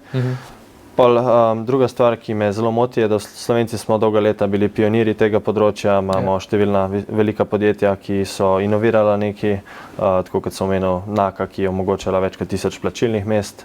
Oni so tudi glavni ponudniki infrastrukture v Salvadorju za plačila, tako da so zelo veliki pionirji tega področja. NiceHash na drugi strani je največja tržnica rudarske moči na svetu, prvo tako in edino tako podjetje, sploh veliko, ki omogoča to. In potem Bitstamp, ena prvih in mislim, da najdlje še aktivna menjalnica na svetu, ne. To so že 3 taka ogromna podjetja, ki so zdaj bila v bistvu prisiljena zapustiti Slovenijo. Sicer Bitstamp se je že prej prodal iz Slovenije, ampak NiceHash in NAKA pa zdaj odhajata. NiceHash mislim, da je že šel, NAKA tudi bi mogla ali pa vse v kratkem, ker pomeni, da ves ta kapital zapušča Slovenijo, sicer primarno zaradi MiCA ureditve, ampak sekundarno tudi zato, ker recimo zdaj ta zakon onemogoča Bitcoin plačila, ne da bi bil pri tem kaznovan z davkom. Zdaj pa naš predsednik Bitcoin društva zelo lepo večkrat pove, da cilj Slovenije ne bi smel biti čim več davkov, ampak pobrati čim več davkov, ne. Spravi ne čim več obdavčiti, ampak čim več davkov dejansko pobrati. Zdaj, če imamo mi, ko nekaj kupimo z Bitcoinom, poleg klasičnega DDV-ja, ki je največji vir davčnih prilivov v Sloveniji, še dodaten davek na odsvojitev in kapitalski dobiček iz Bitcoina, potem je to zelo veliko breme in ljudje ne bojo želeli plačevati z Bitcoinom, bodo te Bitcoine rajš ali držali ali zapravili kje druge, ne. Ker to sem tudi jaz poskušal povedati, ko smo imeli te sestanke na ministrstvu, da primarni razlog, vsaj bitcoinerjev, kot jaz opažam, da Bitcoin sploh prodajo in izplačajo na TRR, je, ker si z njim nekaj želijo kupiti. Ne zato, ker bi dejansko pač ga želeli pretvoriti v fiat, ker je to boljše varčevalno sredstvo, ampak ker bo z njim nekaj kupili. In tam je itak DDV prisoten, ne? Vsaj v večini primerov. Tako da ni razloga za še en dodaten davek, ko govorimo o obdavčevanju dejanskega denarja, zato ker pač ljudje bojo nekaj kupili s tem, ne? In bojo v bistvu sprožili neke davčne dogodke, ne da bi mogli še ta kapitalski dobiček v bistvu tle plačevati. Tako pa ne bojo, ne. Tako pa veliko ljudi bo, sploh tistih, ki so malo več zaslužili s tem, ki bi jim lahko v bistvu mi več pobrali skozi DDV, bojo pač zapustili slovensko rezidentstvo, bojo šli drugam, bo njihov kapital se tja premaknil in ne bomo do tega davka sploh prišli. Kdor bo pa ostal, bojo pa tisti, ki pač imajo par 100 evrov ali pa par 1000 evrov v bitcoinih, ne, so nekaj zaslužili in pač jim je dokaj vseeno za tiste manjše vrednosti, da pač plačajo davek, ampak davčni priliv bo s tem veliko nižji, ne. Tako da ustvarjajo zelo neugodno okolje za Bitcoin ekosistem in tudi za kriptosredstva v Sloveniji, odganja infrastrukturo. Dobro, vse to se ne dogaja samo na področju kriptosredstev, ne. Odganjajo podjetja tako ali tako v tujino, zdaj bojo pa še pač posameznike začeli, ne. Mi smo jim, tako kot si že omenil, poslali več kot, mislim, na 60 strani pripomb, zelo utemeljenih tehničnih, pravnih pripomb, pa so pač naletele na gluha ušesa. Praktično nobenega od naših predlogov ali pa pripomb niso upoštevali, kljub tem 2 sestankom, na katerih smo bili. Zdaj pa tudi sam zakon obljublja neko manjšo administrativno breme, to, da bojo odvračali od špekulativnih naložb, kaj še obljubljajo. In to, da se bo izenačila obdavčitev kriptosredstev z primerljivimi naložbami. In to je mene zelo zmotilo. Pač kot ekonomista jaz Bitcoin vidim kot denar in Bitcoin nima nobene druge funkcije kot to, da je denar. Ni to kapitalska naložba, torej ne more imeti kapitalskih dobičkov, ker ne gre za kapital, gre za denar. To sta 2 ločeni stvari v ekonomiji, ampak oni tega žal ne vidijo tako. Druga stvar je, oni Bitcoin primerjajo in kriptosredstva z izvedenimi finančnimi inštrumenti.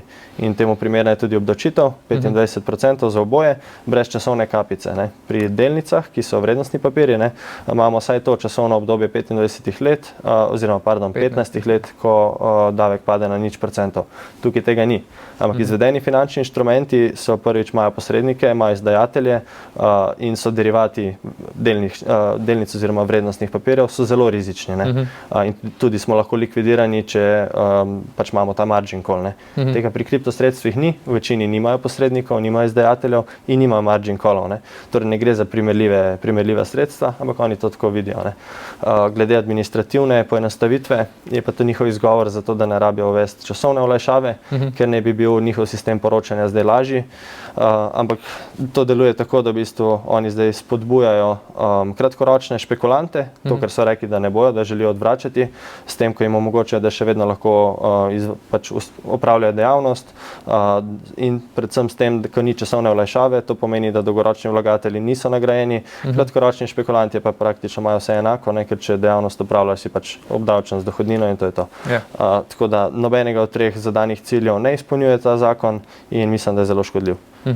Misliš, da je kakšna možnost, da se bo prvič v zgodovini Slovenije z nastopom nove vlade maja kaj spremenili, vedno sprejemamo radi nove davke, mislim pa, da še nikoli se nismo nobenega znebili zaenkrat. Ja, možno, da bo to prvi davek, ki bo dejansko odpravljen, mislim zakon, upam, da bo tako, ali pa saj, da bojo upoštevane naše pripombe in predlogi, kjer želimo predvsem, da Bitcoin se izenači z davčnim tretmajem zlata v Sloveniji, ker Slovenija je ena redkih na svetu, ali pa saj niso vse države na svetu takšne, da nimajo kapitalskega dobička na zlato obdavčenega in temu primerno tudi digitalno zlato bi moralo imeti enak ta davčni tretman. Evropska direktiva je sicer rekla, da po Evropi DDV na zlato ne sme biti pač zaračunan, ampak kapitalski dobiček pa vsaka država posebej določi. In dokler je v Sloveniji situacija taka, da zlato ni obdavčeno, potem tudi nekaj primerljivega zlatu ne bi smel biti, če govorimo o izenačitvi obdavčitve. Ampak določene, kaj pa katero sredstvo je pa Evropska unija določila Sloveniji. Mi smo v bistvu davek določamo. EU uredba je pa pač nekaj pa dezignirala. To, koliko bomo obdavčili, si sami določimo. Je pa Evropa določila, da DDV pa ne sme biti obračunan na zlato po celi Evropi. To je edina taka razlika. Medtem ko na srebro je recimo DDV obračunan. Torej zlato je nekaj posebnega v slovenskem davčnem okolju in tudi Bitcoin, mi verjamemo, bi mogel biti nekaj posebnega, ker ima povsem enake lastnosti, ampak v digitalnem svetu.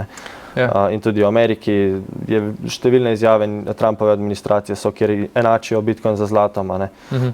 Sicer v Ameriki zlato ima kapitalski dobiček in je obdavčen, zato je tudi Bitcoin trenutno tako obdavčen, ampak že govorijo o tem, da bodo odpravili davek na kapitalski dobiček pri nekih nakupih manjše vrednosti.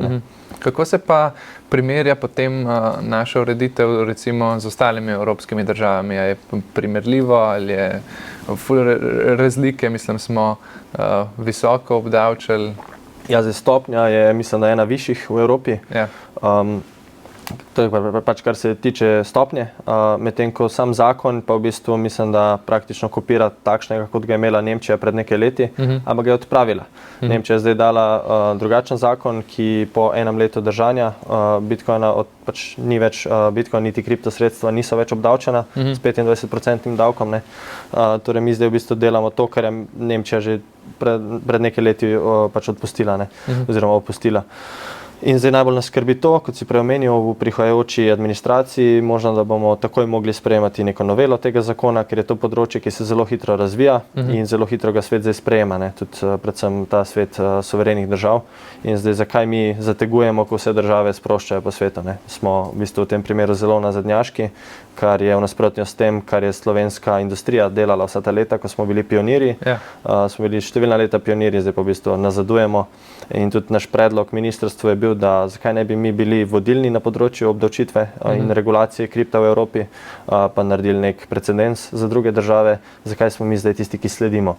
Ker vse, kar so nam stalno podarjali, je pač kakšna so davčna okolja drugje po Evropi in da moramo slediti ostalim davčnim okoljem v Evropi.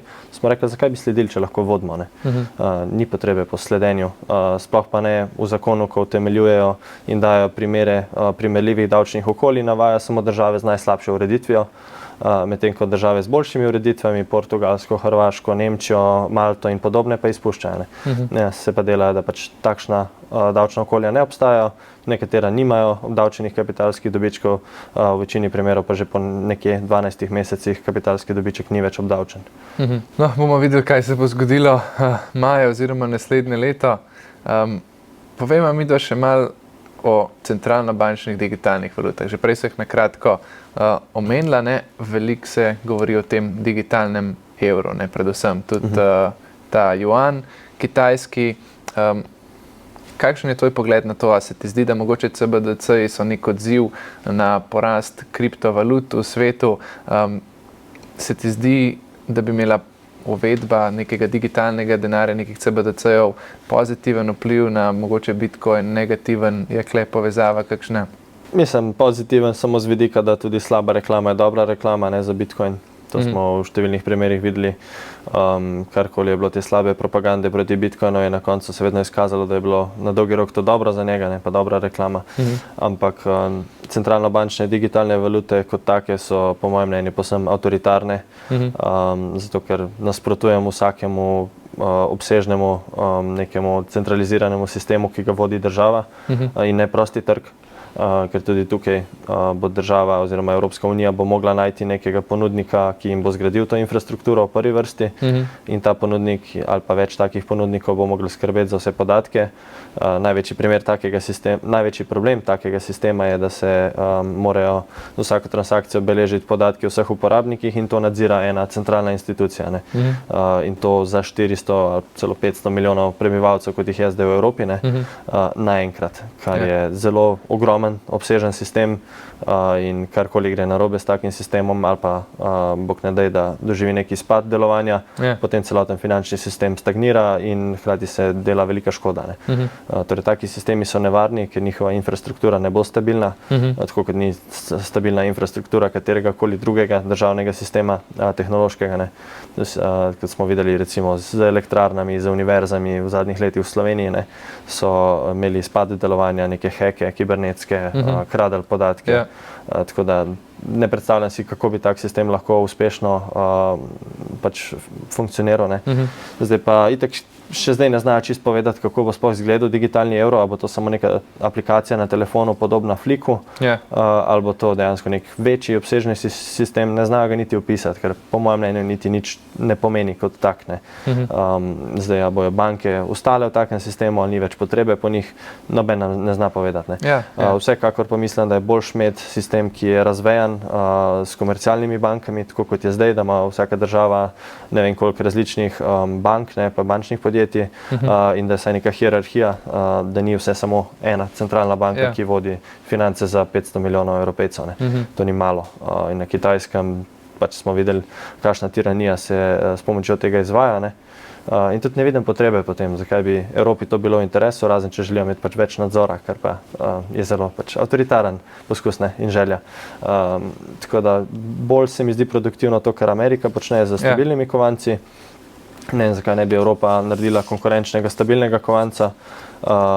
Sicer zaradi tega zdaj oni razvijajo tudi digitalni evro. In tudi en glavnih razlogov je to, da Evropa nima svojega privat ponudnika plačilnih storitev oziroma plačilnega procesorja, kot sta Visa in Mastercard, ali pa Discover. In na ta način želijo ustvariti centraliziran digitalni evro, ki ga sicer oni upravljajo, zato da bi konkurirali Mastercardu in Visi in bili neodvisni od Amerike. To je v bistvu glavni razlog, ne bi bil vse na papirju za to. Ampak pač spet govorimo o nečem, kar je javno, ne nekaj, kar bi bilo privat, in javne stvari so slej ko prej zlorabljene. Tako da bomo videli.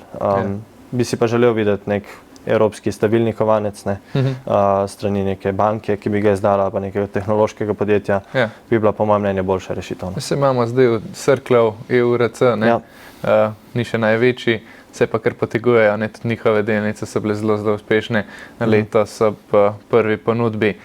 Tako da bomo spremljali, videli. To je zadeva, ki jo največ izpostavljajo pri teh CBDC-jih. Nadzor, povečan nadzor, vse, seveda vse je zapisano, vse je sledljivo in potem tudi je še ena stvar, ki je lahko tarča nekih napadov, ki je vse centralno. Peva mi da še malo na izzive mogoče Bitcoina, te klasične, bom jaz malo devil's advocate, pa boš ti razčistil kakšne morebitne izzive. Povej mi, po tvoje, kaj bi se zgodil, če bi ta ustanovitelj Bitcoina, Satoshi Nakamoto, nenadoma vse prodal, ne? On ima koliko, par procentov zdaj trenutno? Nekje 5% se mi zdi. 5%. Se pravi, dober milijon bitcoinov. Se pravi, koliko 140 milijard recimo vrednosti premoženja. Kaj bi se zgodilo, če bi to on prodal? Ne? Smatra se sicer, koliko jaz vem, da ne bi že umrl, oziroma ne, on je anonimen. Kaj bi se zgodilo, če bi on to prodal? Bi bil to velik šok, bi preživel to sistem? Zdaj, če vsem govoriva samo o 5% ponudbe kovancev, ki bi pač prišli na trg. Te so se do zdaj smatrali za neaktivne, torej tudi nedostopne kovance, ker velik problem je to, da se v vseh teh letih izgubil kar velik procent bitcoinov in ni več dostopen, ker so ljudje pač izgubljali ključe do svojih kovancev, se pravi, nekje 16 milijonov bitcoinov se sklepa po nekak najboljših predikcijah ali pa pač izračunih, da ne bi bilo še vedno aktivnih na trgu. Kar je potem ta milijon od Satoshija bi bil še toliko večji procent. Tudi če govoriva nekje o 10% vseh kovancev, če bi on to začel množično prodajati, prvič to bi tudi za njega bilo slabo, ker od tega, če bi začel 10% zaloge bitcoinov naenkrat na trgu prodajati, vprašanje je, kakšno vrednost bi dejansko si izplačal, ker bi bitcoinova cena tisti dan močno strmoglavila. Torej pač bil bi dejansko nek šok na trgu, ampak še vseeno je to dokaj nizek procent kovancev, v primerjavi z, ne vem, mislim, da nekaj 30-40% svetovnega zlata nadzira recimo London Bullion Exchange ali pa ga je tudi v hrambi pri Američanih. Tako da so nižji procenti in pač slej ko prej bi se trg spet pobral, razen če bi ljudje v celoti izgubili zaupanje v omrežje, ampak iz tehnološkega vidika se nič ne bi spremenili, razen to, da bi rudarjenje ratalo zelo neprofitabilno za 14 dni, dokler se ne bi potem težavnost rudarjenja prilagodila zaradi padca cene, ker to sta zelo povezana faktorja. Tako da nek šok bi bil, ampak jaz osebno mislim, da je Bitcoin zdaj dovolj velik pa likviden, da bi ta šok lahko prenesel. Predvsem pa vidim problem na reputaciji Bitcoina, ker bi ljudje izgubili velik del zaupanja, ki je pač temeljil na Satoshijevi podobi, da je bil do zdaj vedno samo nek simbol, nekaj, kar pač je bilo in je šlo in je zdaj sam pač se ne bo več pojavil. Na ta način pa v bistvu bi ljudje izgubili velik del zaupanja, ampak dolgoročno mislim, da bi se stvar normalizirala. Zakaj sploh tako pomembno, da je Satoshi Nakamoto anonimen? Jaz mislim, da je pomembno zato, da se je Bitcoin lahko dejansko decentraliziral na etičen način. Zdaj, če bi Satoshi Nakamoto od nekdaj bil pač znana osebnost, bi pač vsi vedeli, kdo je, kje živi, koliko ima denarja. Če bi pač umrl, bi verjetno postal nek močenik, ampak na ta način je pač bilo omogočeno, da prvič nihče ni mogel škoditi v mrežju, ko je bil še v povojih, pa še ni imel nobene vrednosti na trgu, ker niso vedeli, kam iti, koga pač vprašati za informacije, koga napadati, koga zapreti. To je bil en glavnih razlogov. Zdaj pa čisto iz etičnega vidika je pa zelo pomembno hkrati, da je bil anonimen, da je predstavljal zgolj nek simbol in da je tudi zadevo predal v roke razvijalcev in odstopil od celotnega, se pravi zapustil razvoj omrežja. Iz drugega vidika pa, da ni nikoli prodal teh kovancev, ker na ta način je pokazal, da ni to ustvaril zato, da samega sebe okoristi, ampak zato, da nekaj dejansko podari svetu, nekaj, kar pač reši zelo veliko enih težav, predvsem težavo fiatnega sistema in inflacije. In na ta način je omrežje zelo etično nastalo, se decentraliziralo in tudi dobilo vrednost na trgu. Ampak tudi, če bi on pač prodajal neke svoje kovance, še vseeno bi jih dobil na zelo pošten način, ker jih je mogel rudariti in hkrati prvo leto in nekaj mesecev delovanja Bitcoin omrežja, Bitcoini niso imeli vrednosti na trgu, se je šele naknadno razvila, torej on ni profitiral od nekega ICO-ja ali pa nekih primajnov, zaradi tega pač v vsakem primeru mislim, da bi bila zadeva v redu, ampak je še toliko bolj močna zgodba za Bitcoinom, če on ostane anonimen in predstavlja zgolj neko idejo, ne pa dejansko osebe. Na tak način ga ljudje lahko idolizirajo, ne da bi bilo to škodljivo. Tako da mislim, da je zelo pomembno. Si predstavljaš, da bi se kdaj izvedelo, kdo to je? Ja, mislim, da tudi jaz imam neke svoje špekulacije, ki se stalno spreminjajo, kdo bi to lahko bil, ampak se mi zdi boljše, da ostane pri tem, da ljudje ugibajo, kdo je, kot da bi se dejansko zvedeli. Že če pogledamo njegovega prvega sledilca, Hala Finija, je njegova družina utrpela kar nekaj problemov na račun tega, ker je pač njegova identiteta bila znana. On je bil namreč prvi prejemnik Bitcoin transakcije od Satoshija, in je imel kar nekaj Bitcoinov in večkrat so prejemali smrtne grožnje. Mislim, da so ljudje celo mu prihajali na dom, ko je on že pač imel to hudo bolezen svojo, zaradi katere potem se dal zamrzniti. Njegova žena je močno utrpela, so večkrat tudi poskušali udreti in podobno k njim domov. Tako da kaj bi se šele potem s Satoshijem dogajalo, njegovo družino, če bi bila identiteta znana. Ja, se isto, to je bila tudi moja špekulacija, mislim, da je ena izmed popularnih, da to je bil ta Hal, ampak ne moramo vedeti konec koncev. Povej mi še en, recimo, izziv.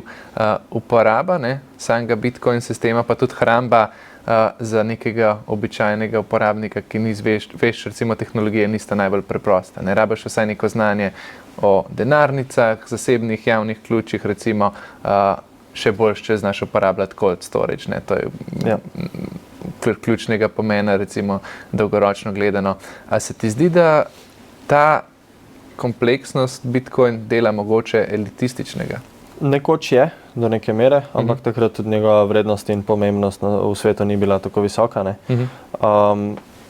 Bitcoin ima zelo zanimivo zgodbo razvoja, ker je primarno se vsa ta leta delalo na tehnologiji, ne pa na uporabniški izkušnji.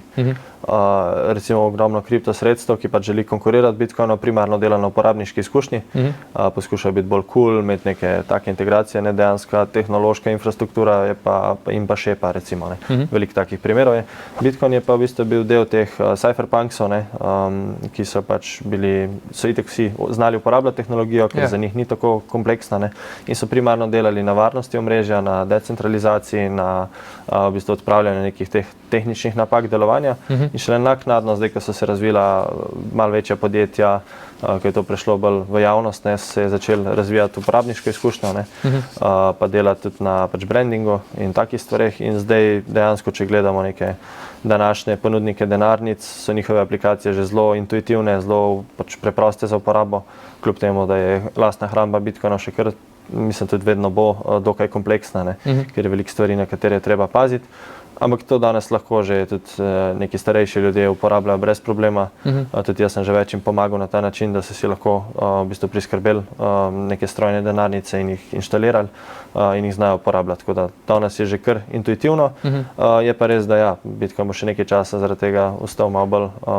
Mislim, se ga bo primarno po moje pridobivalo prek raznih ETF-ov in takih produktov, zaradi česar so tudi tako uporabni, kar sicer pomeni, da jih mi Bitcoine zaupamo tej instituciji, ki izdaja ETF, ampak po drugi strani je pa za nas to zelo preprosto potem za investirati.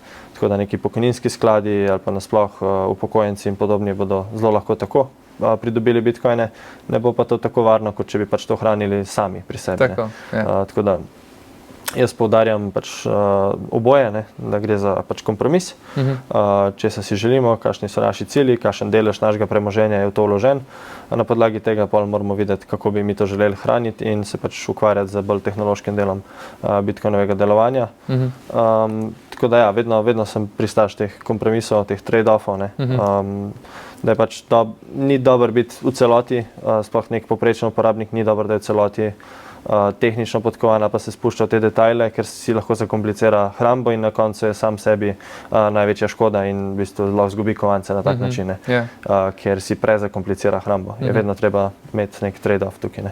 Zadnjič sem imel gosta, ki je ravno to, takrat ima kar nosno gospod Branko Drobnak, ima kar noso za naložbe in on je kupoval Bitcoin oziroma ga je kar pogumno takrat kupil, med 5 pa 10 evrov je kupil za 30,000 evrov, takrat že, oziroma dolarjev, takrat evra, se še ni toliko uporabil in je kupil te Bitcoine in je rekel, da to se mu je zdela neka nora inovacija, že za tisti čas, seveda on je legendarni investitor, je to zavohal, ampak žal je povedal, da so takrat nekomu podarili tiste Bitcoine, nažalost. Tako da verjetno bi se imel danes kar fino, če bi to ostalo.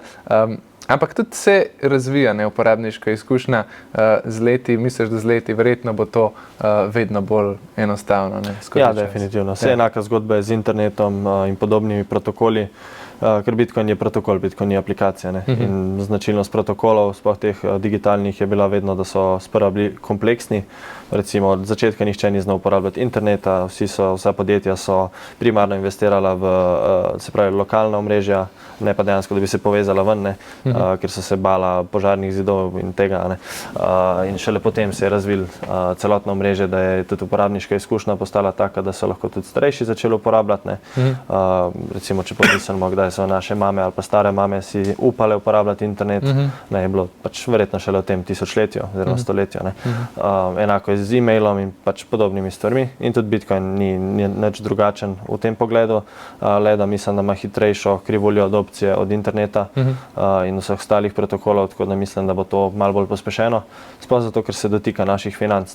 Tukaj smo še zelo v centru udobja, v Evropi pa v razvitem svetu, če pa gledamo neka druga področja na svetu, pa pač se morajo malo bolj poglobiti v to, ker tam pa dejansko nikoli ne vejo, kdaj bojo rabili lastno hrambo, kdaj bo rabili pobegant, in tam bojo toliko prej verjetno to posvojili, kot mi tleh, ko živimo v udobju in lahko zaupamo neki instituciji, ki ponuja ETF, pa pač zaupamo, da nam bo ga tudi hranila ves ta čas.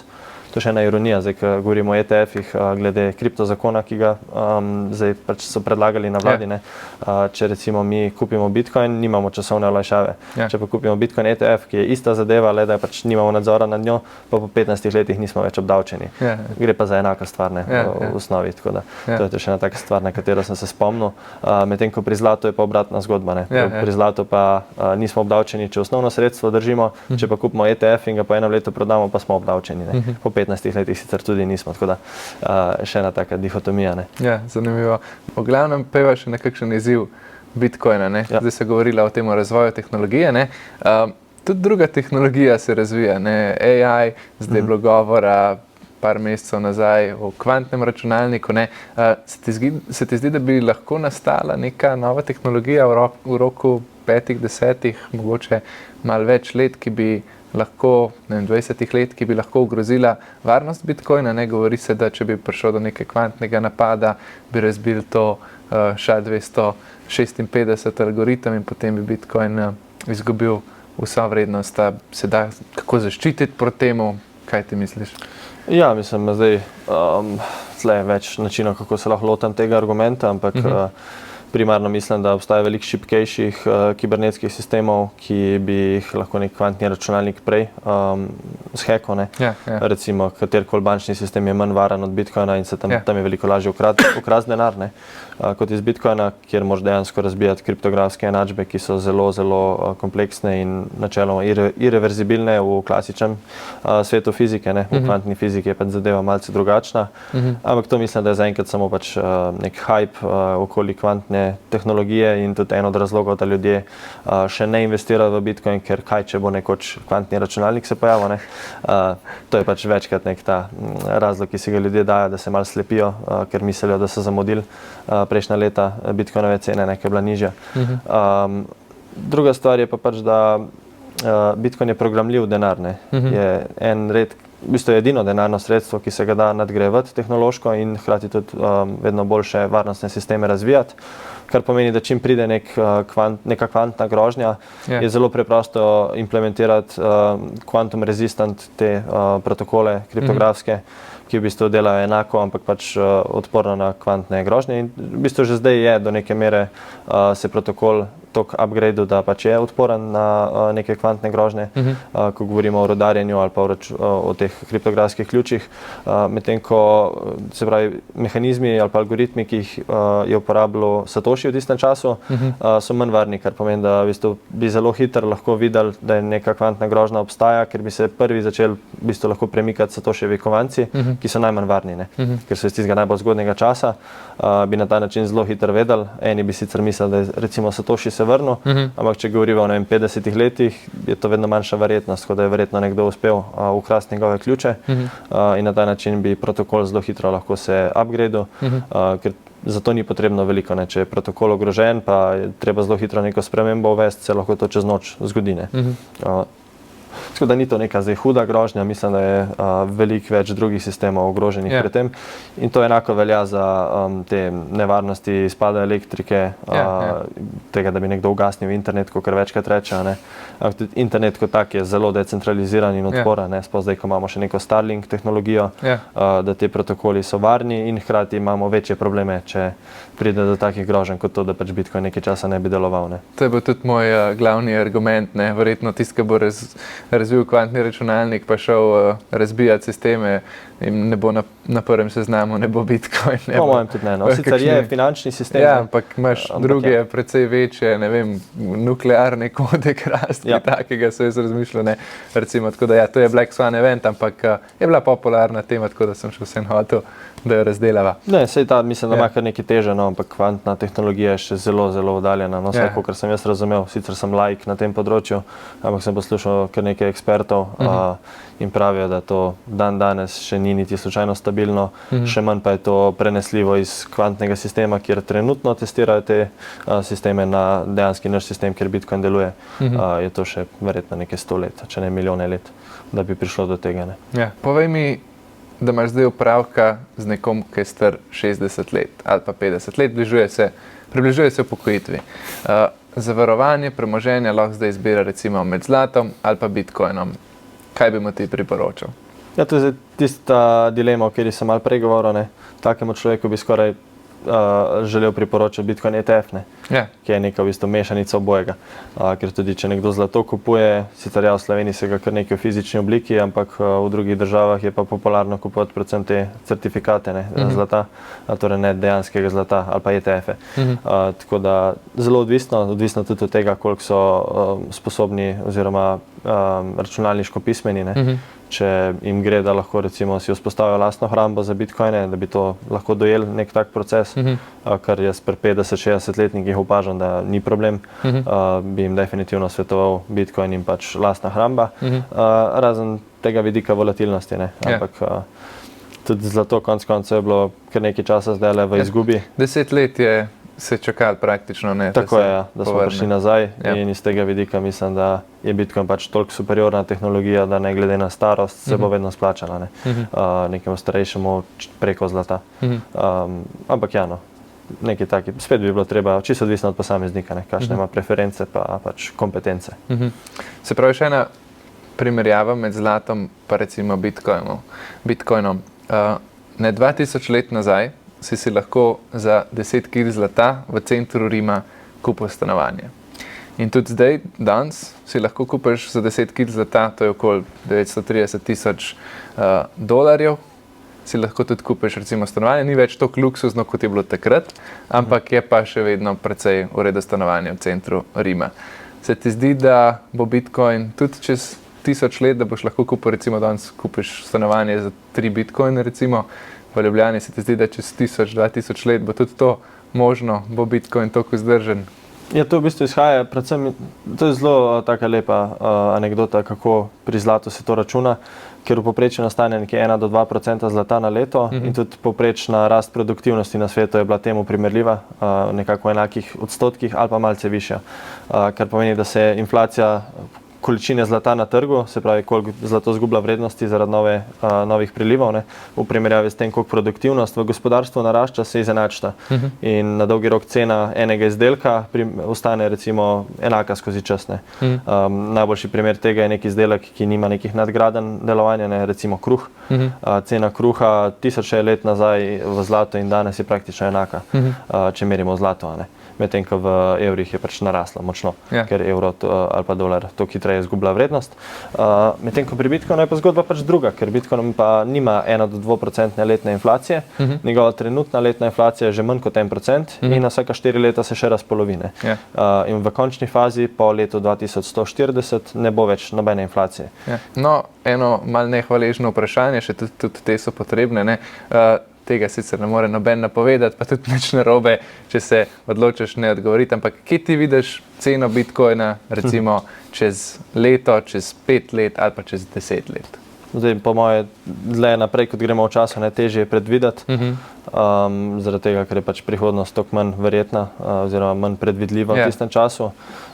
Sploh pa zato, ker zdaj, ko govoriva o ceni, mi govoriva o evrski ceni, tukaj, ali pa o dolarski ceni, ki nam je bolj domača. Tako. In nihče ne ve, kaj se bo z dolarjem in evrom dogajalo. Zato zdaj za nekih 10 let naprej imam sicer neke svoje ideje, kam bi šla cena, mislim, da bo v nekaj milijonih, ampak ne vem, koliko bo tisti milijon takrat dejansko vreden, evrov ali pa dolarjev, v dejanski kupni moči.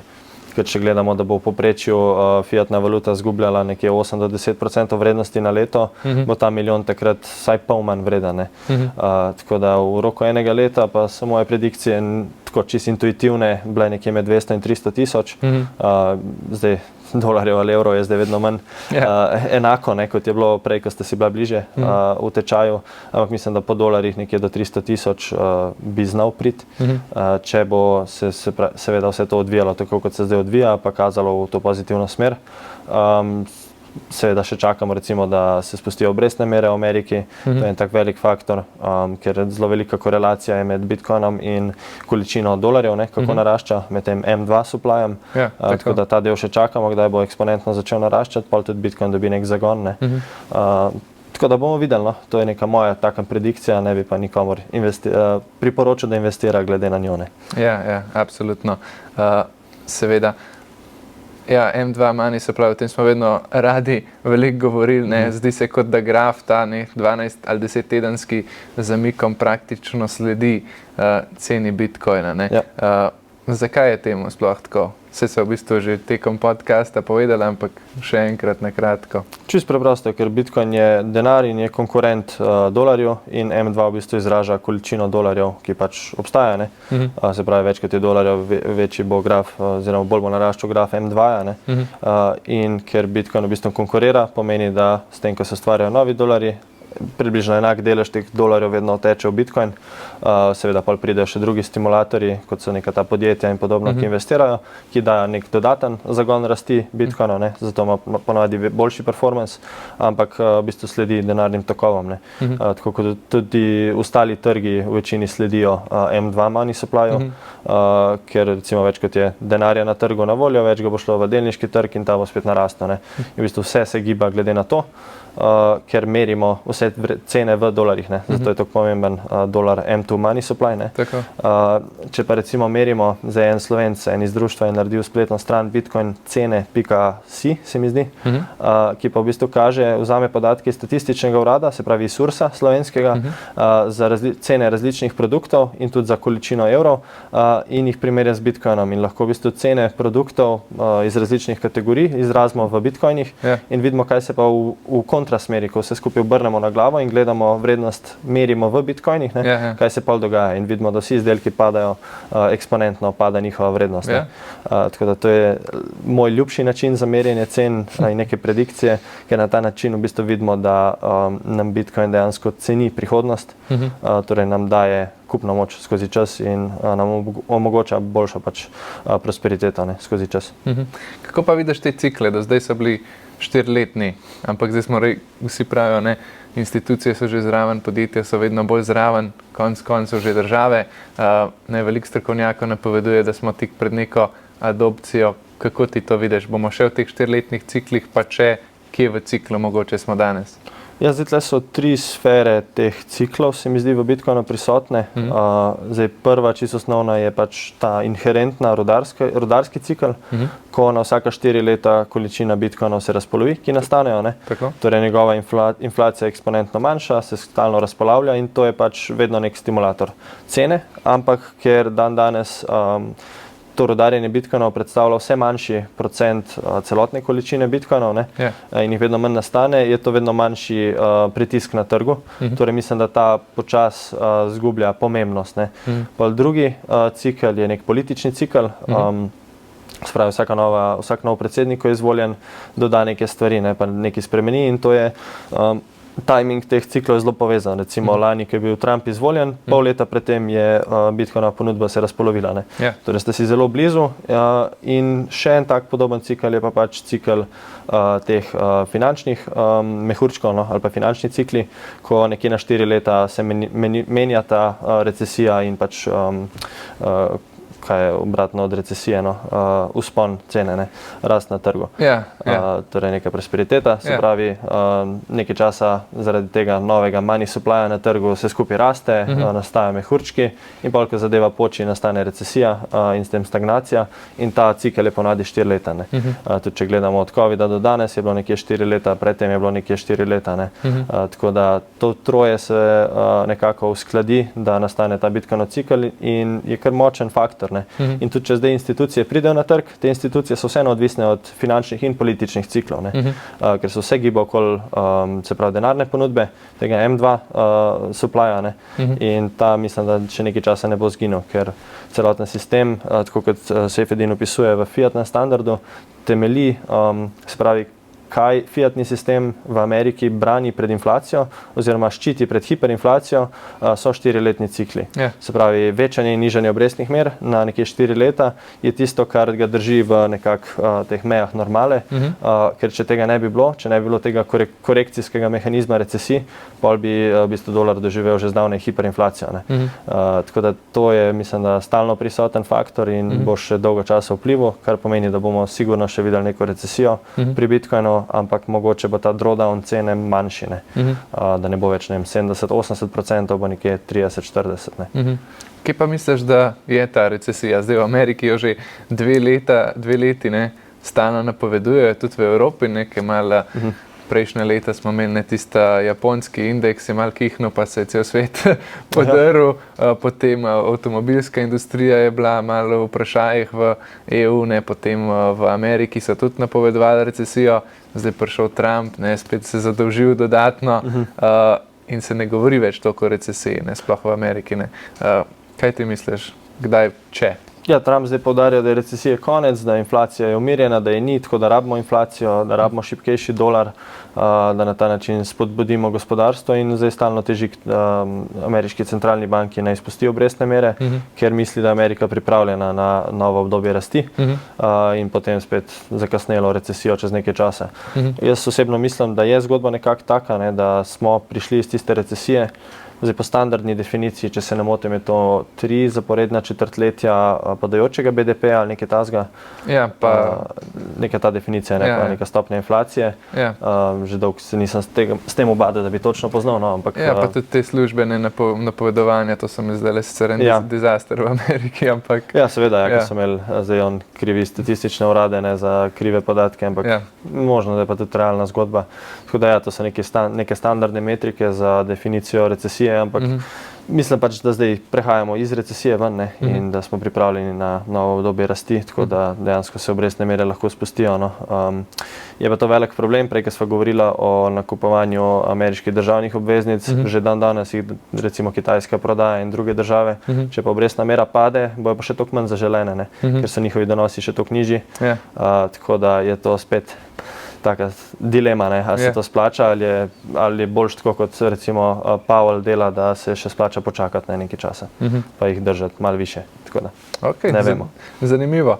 Klemen, kaj bi ti delal, če Bitcoina ne bi bilo? Dobro vprašanje. Tega nisem pričakoval, zato ker mi je v bistvu Bitcoin dal dejansko poslanstvo, ki ga prej nisem našel.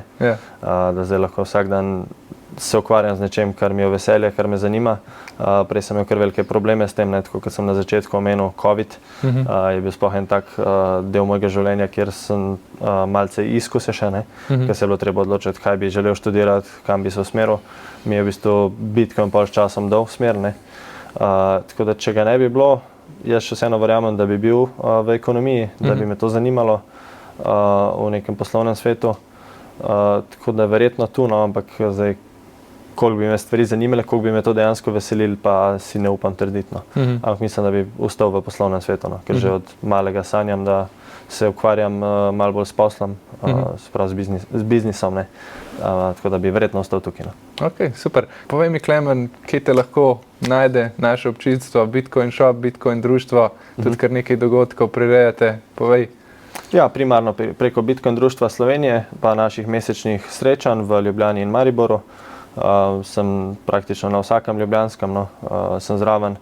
Potem, tako kot si rekel, trgovina Bitcoin Shop, smo v bistvu prvi slovenski specializirani prodajalec teh strojnih denarnic in podobne opreme, strežnikov za poganjanje vozlišč, Bitcoin oblačil in tega. To je druga taka lokacija, kjer pač, če bi nekdo želel se opremati s čem takim, jim to omogočamo. Potem pa tretja je pa v bistvu preko Bitcoin knjižnice. To je en takih projektov, pri katerem sodelujem, ker so tudi člani Bitcoin društva. Pa v bistvu kar počnemo je prevajamo tujo Bitcoin literaturo v slovenščino, se pojavljamo na knjižnih sejmih, tudi moja knjiga je v njihovi zbirki, tako da to je pa neko tretje mesto za to. Odlično, super. Klemen Končan-Verstovšek, najlepša hvala za tvoj obisk, pa upam, da se spet kaj srečamo. Hvala za povabilo.